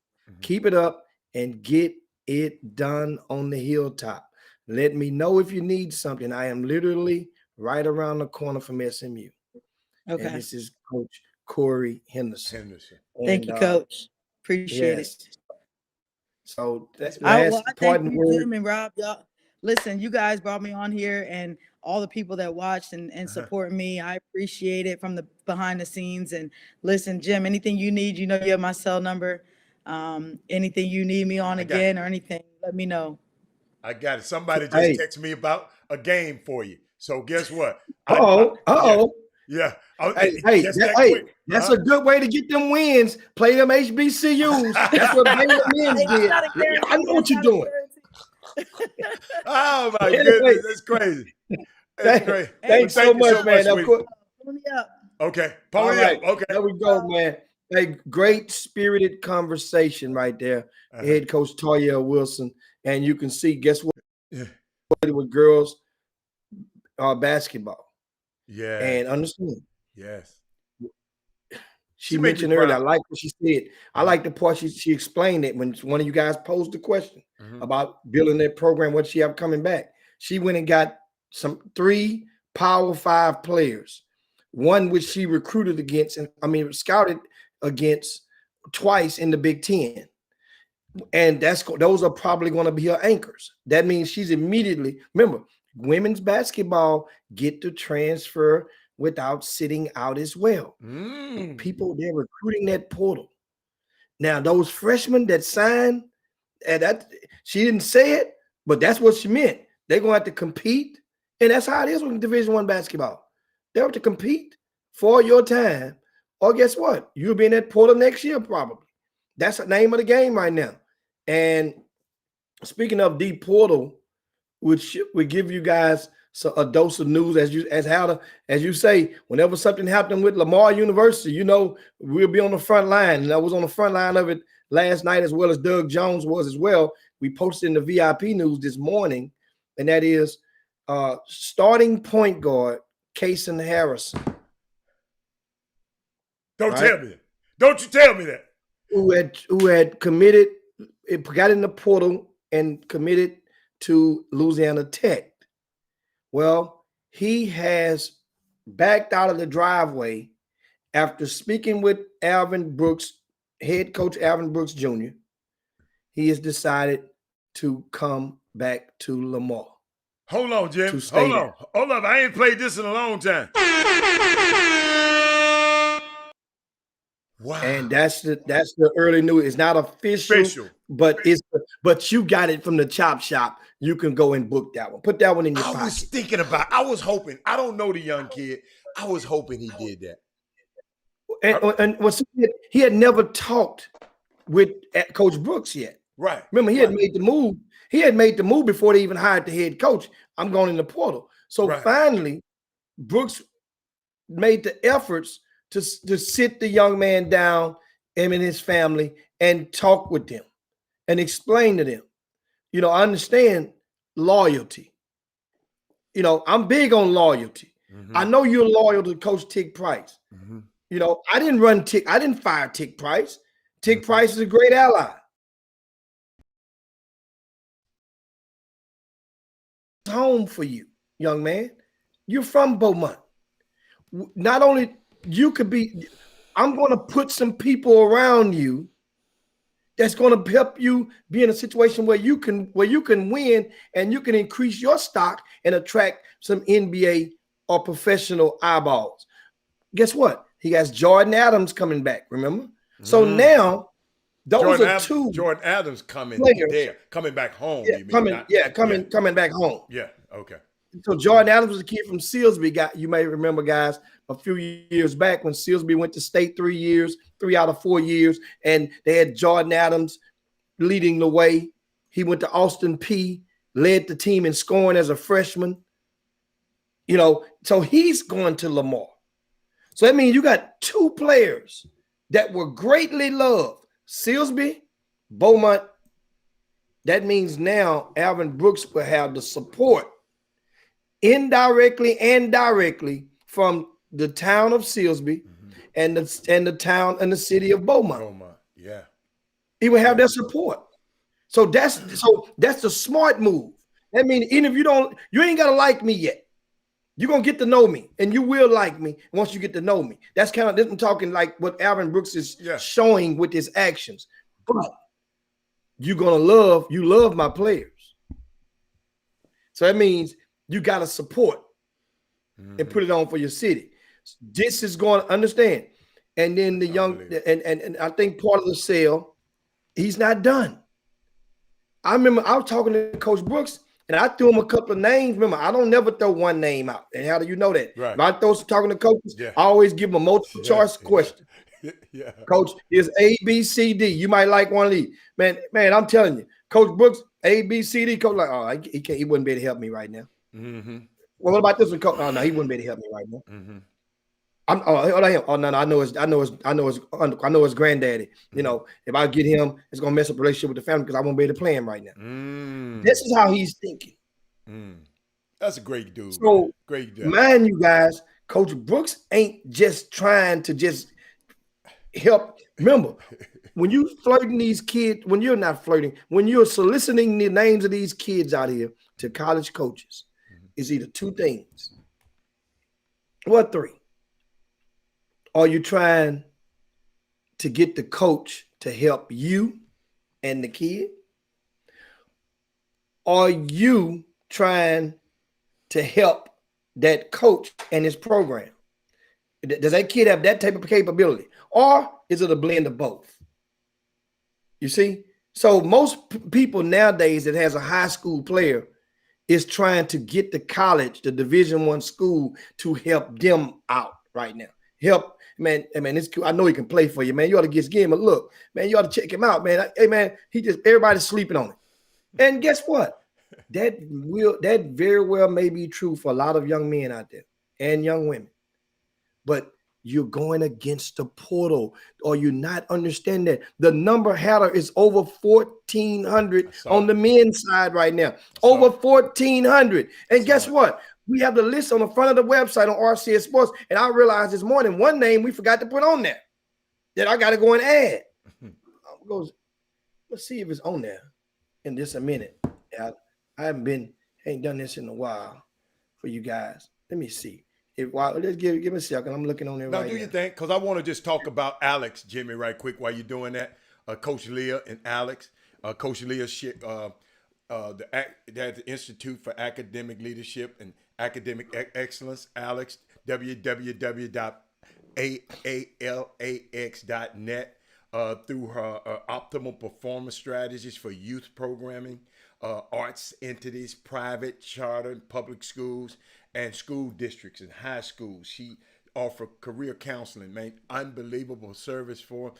Contact her at www.alex.net. Jimmy, you got it yet? I just no, keep going. Now, what's that website again? www.alex.net, the Institute for Arts and Academic Leadership. Hold on, and Academic Excellence. So that's Alex. So I just wanted to share that. Justin Jackson, Jimmy, got picked up by the Milwaukee Bucks. Oh, yeah. That's a good one. Get some playoff. 10 day? Yeah, 10 day. Well, I don't know. They just say he signed. I haven't seen it. Jeremy Davis just said that. I haven't looked at it. But that's a good thing for him. That's one of the kids that play. That's a good thing for little Jake. I mean, Justin. Yeah. Great. He's a good locker room guy. Great kid. And great kid. He kind of fits that mold for the Milwaukee Bucks, indeed. And what we're gonna do is, now I can cue this up for you, Al. I went on, and while you were talking, I went on and updated it because there was one on there that I didn't see. But anyway, I'm waiting on it to I don't know why it's taking so long, but on another thing. But anyway, the transfer list is located on the front of our website. That's on rcssports.com. That's rcssports.com, and you can see the entire list. Now we can go ahead on and share. Now it's queued up, Ada, and I will get this. You see this? See. See what Danny Manning? That is Moody said. No. Danny Manning would be joining Mark Turgeon's staff as an assistant from Maryland. Wow. Danny Manning coming out the broadcast booth and getting back coaching, Jimmy. And I mean, that's a good move. It's a good move. Okay. That's a good move. Okay. Good move. Now, is it? I don't see it. I don't see it as a source yet. It hadn't popped up as There a you source go. yet. There you go. Okay. Yeah, I hadn't done it in a while. Now, there you go. There we go. Now, All now right. you guys are on. You guys are looking right now. That's the website. RCS Sports is updated pretty much every day.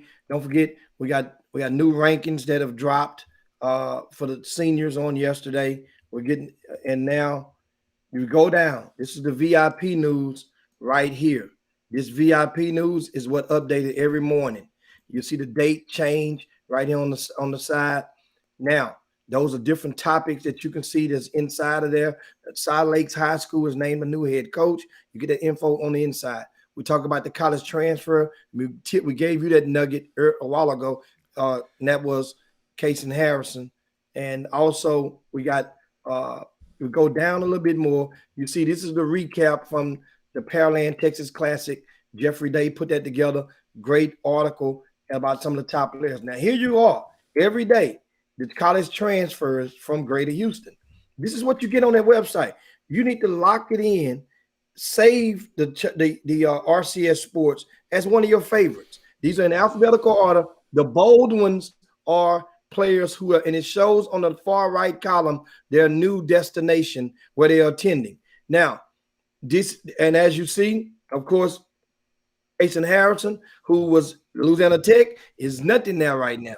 And shortly, we're going to make it official. When he makes it official, it's going to be Lamar in that space. But one of the names on here, that's people on it's going, like I say, not under the radar, but probably the most one of the most attractive names on there for a lot of Power 5 schools right now. Mm-hmm. Believe it or not, is Jacob Young right here. He leaving Rutgers? Yeah. Jacob Young is probably the most attractive name on that list. Jimmy, experience. Help me with this. Jalen D is leaving again. Yeah, his dad's watched the show. I don't know if he's watching right now. Maybe he can, and here's the thing. Okay. What it goes to show, it goes to show, like the dad is a long time basketball influence in and around Greater Houston. And he deals mostly with the girls' side of the fence, Ada. And this is the thing, though. When you're dealing with your own kid, it seems like sometimes, no matter how much you know, you can't get right. But sometimes they're talking into your heart. Yeah. In a place that a lot of coaches, if you're dealing with other people's kids, they don't tap into that. Right. So that when they tap into your heart, you're vulnerable to certain lures and certain things that you would advise other people to check the boxes off. You forget to check them off yourself. And I, it's saddening because TCU, Big 12, so Jay Ledee has been to the Big 10, the Big 10, Ohio State, and now the Big 12. Guess what? LSU would be the prime target because LSU really wanted him before. But here's what happens. In those other programs, sometimes they will say, well, hey, man, if you couldn't play there, and I know that team is not better than us, then and your bigs are not better than my bigs. I'm just giving an example. Not saying that's what they're saying about TCU, by no means. Then how would you be able to play for me if you can't play over there? That's what a lot of coaches, that's just the first litmus test that they use. And believe it or not, for real, that question is floated around in circles. But man, wait a minute. This dude couldn't get off the bench at this school. How the hell you think gonna come and help me? Jimmy, I see a good one.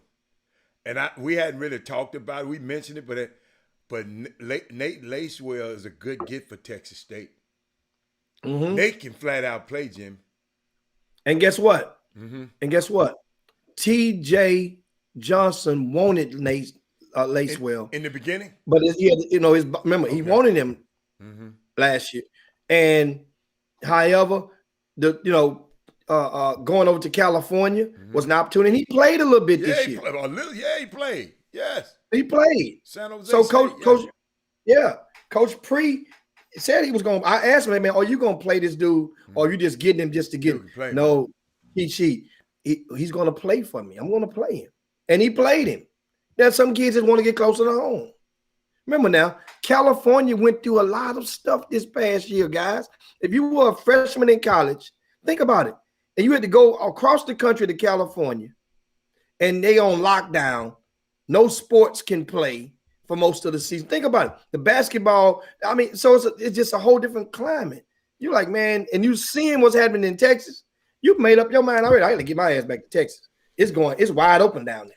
Jimmy, what do you think about that comment? And I got to get out of here too. What did you think about that comment Walter Yates just said? Jimmy, these kids are doing too much these days. They should shut the transfer portal down. It's setting a bad precedent. I don't think it's setting a bad precedent. I just think, I don't think it. So you rather them kids not being able to move and just be somewhere? Hold up, Jimmy. Walter, help me out. And just help me out, Walter. You rather them be in a situation where they've been forced to leave, because some of them are being forced to leave anyway this year, or now they got the power to choose their own destiny. So, see, sometimes we don't understand when we give this power to these kids. All you're doing is giving them a little bit more power, because it used to be they had to stay there or get ran off. Now, I know you're going to run me off. I can go move to the transfer portal. I mean, it's never good, but guess what? Why is it never good? Walter, you know how I am, Walter. You're going to have to give me a reason it's never good.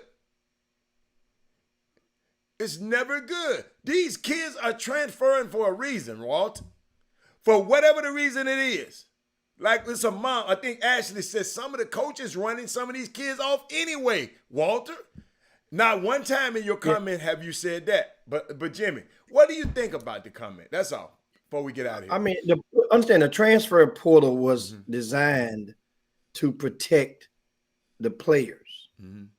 It was designed as to provide a right to the player, because in the past, the young man or the young lady would have to go to the coach and inform them, basically get their permission, basically invite them to recruit them to stay.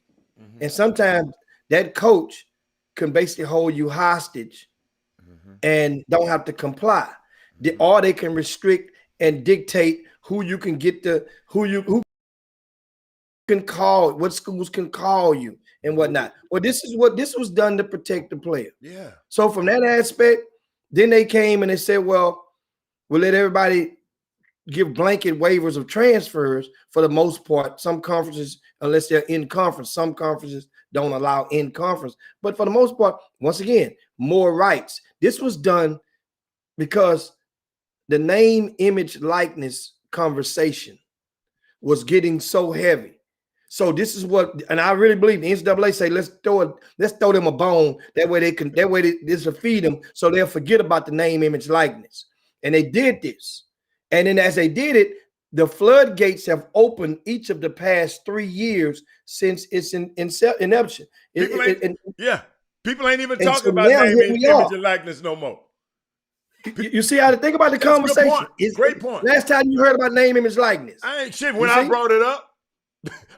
So now what happens is don't remind you, things are expected to be back to normal next year, 2022.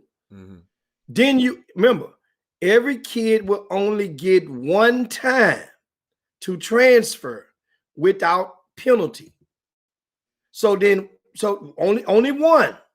That means now only after then will it start to correct itself. Right now, everybody can transfer. It's good, but it protects the kid. They don't have to go to the coach no more.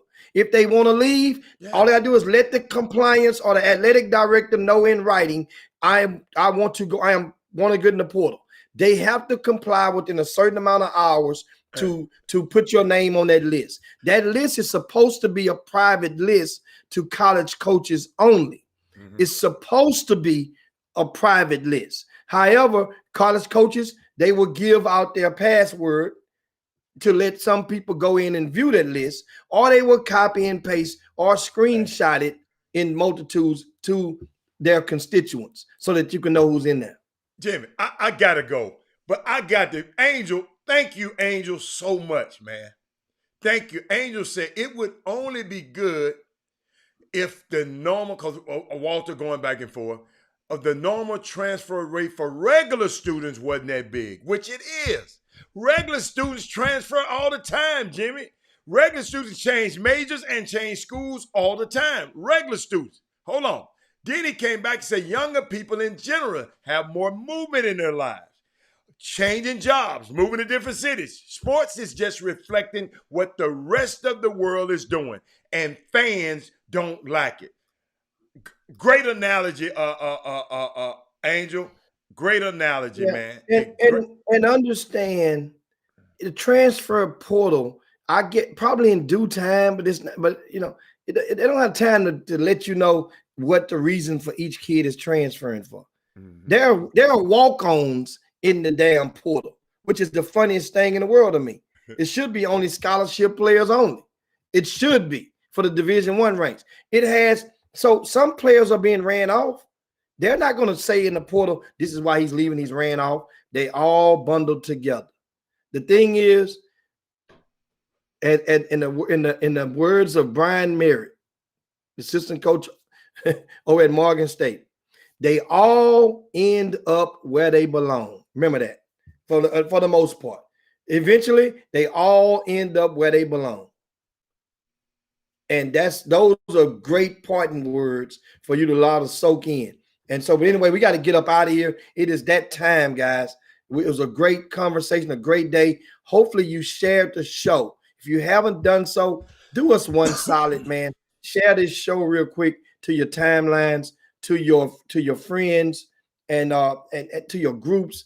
If you give us a thumbs up, if you're in the YouTube watching us right now, like our platforms. If you're a first-time viewer and you enjoy what you saw on the Chop Shop, guess what? We get better every day. So if you like today, you're gonna love tomorrow. Come on back and join us on tomorrow. End of the week for us. We go Monday through Thursday from 12 to 2 Central Standard Time. Give us a peek. Spread the word. How you spread the word? You share the show to your timeline, to your platform. Share it as one of your stories on the Facebook feed, if you will. And most importantly, make sure you get back with us in 22 hours, because right now it's time to slide down Dino's back and yabba dabba do this thing. Just like Fred and Barney. We up out of here on this day. On behalf of Robert Haller, myself, Jim Hicks, make sure you haven't done so, go visit RCS Sports. Don't forget, this weekend, the Greater Houston Live is going down over at the MI3 Center and the gym on Saturday and Sunday. No games will be held on Friday for this particular event. So that way, one way to prove to you guys, we don't need you coming every day. Try to shake your pockets down. No, take Friday off. Meet me at happy hour, or getting these crawfish that we're gonna get out of Coach Darryl Hawkins that's been running from. Let's get him. It's about that time. He lost his bet. No, it's about that time, Jim. With the Razorback. Yeah. Let's make it happen. Anyway, thanks a bunch, guys, for everything. Thanks for all the coming and keeping the Boom Boom Room lit. We'll see you guys in 22 hours. Peace. We up out of here. Chop shop. Jim Hicks, Rob Hatter, you are now tuned in to the Chop Shop. I'm Retro. Let's get it. We in the chop shop, we live in the chop shop. We talking sports talk, we live in the chop shop. We in the chop shop, I'm talking sports talk. So turn your dials up, it's live in the chop shop. We in the chop shop, we live in the chop shop. We talking sports talk, we live in the chop shop.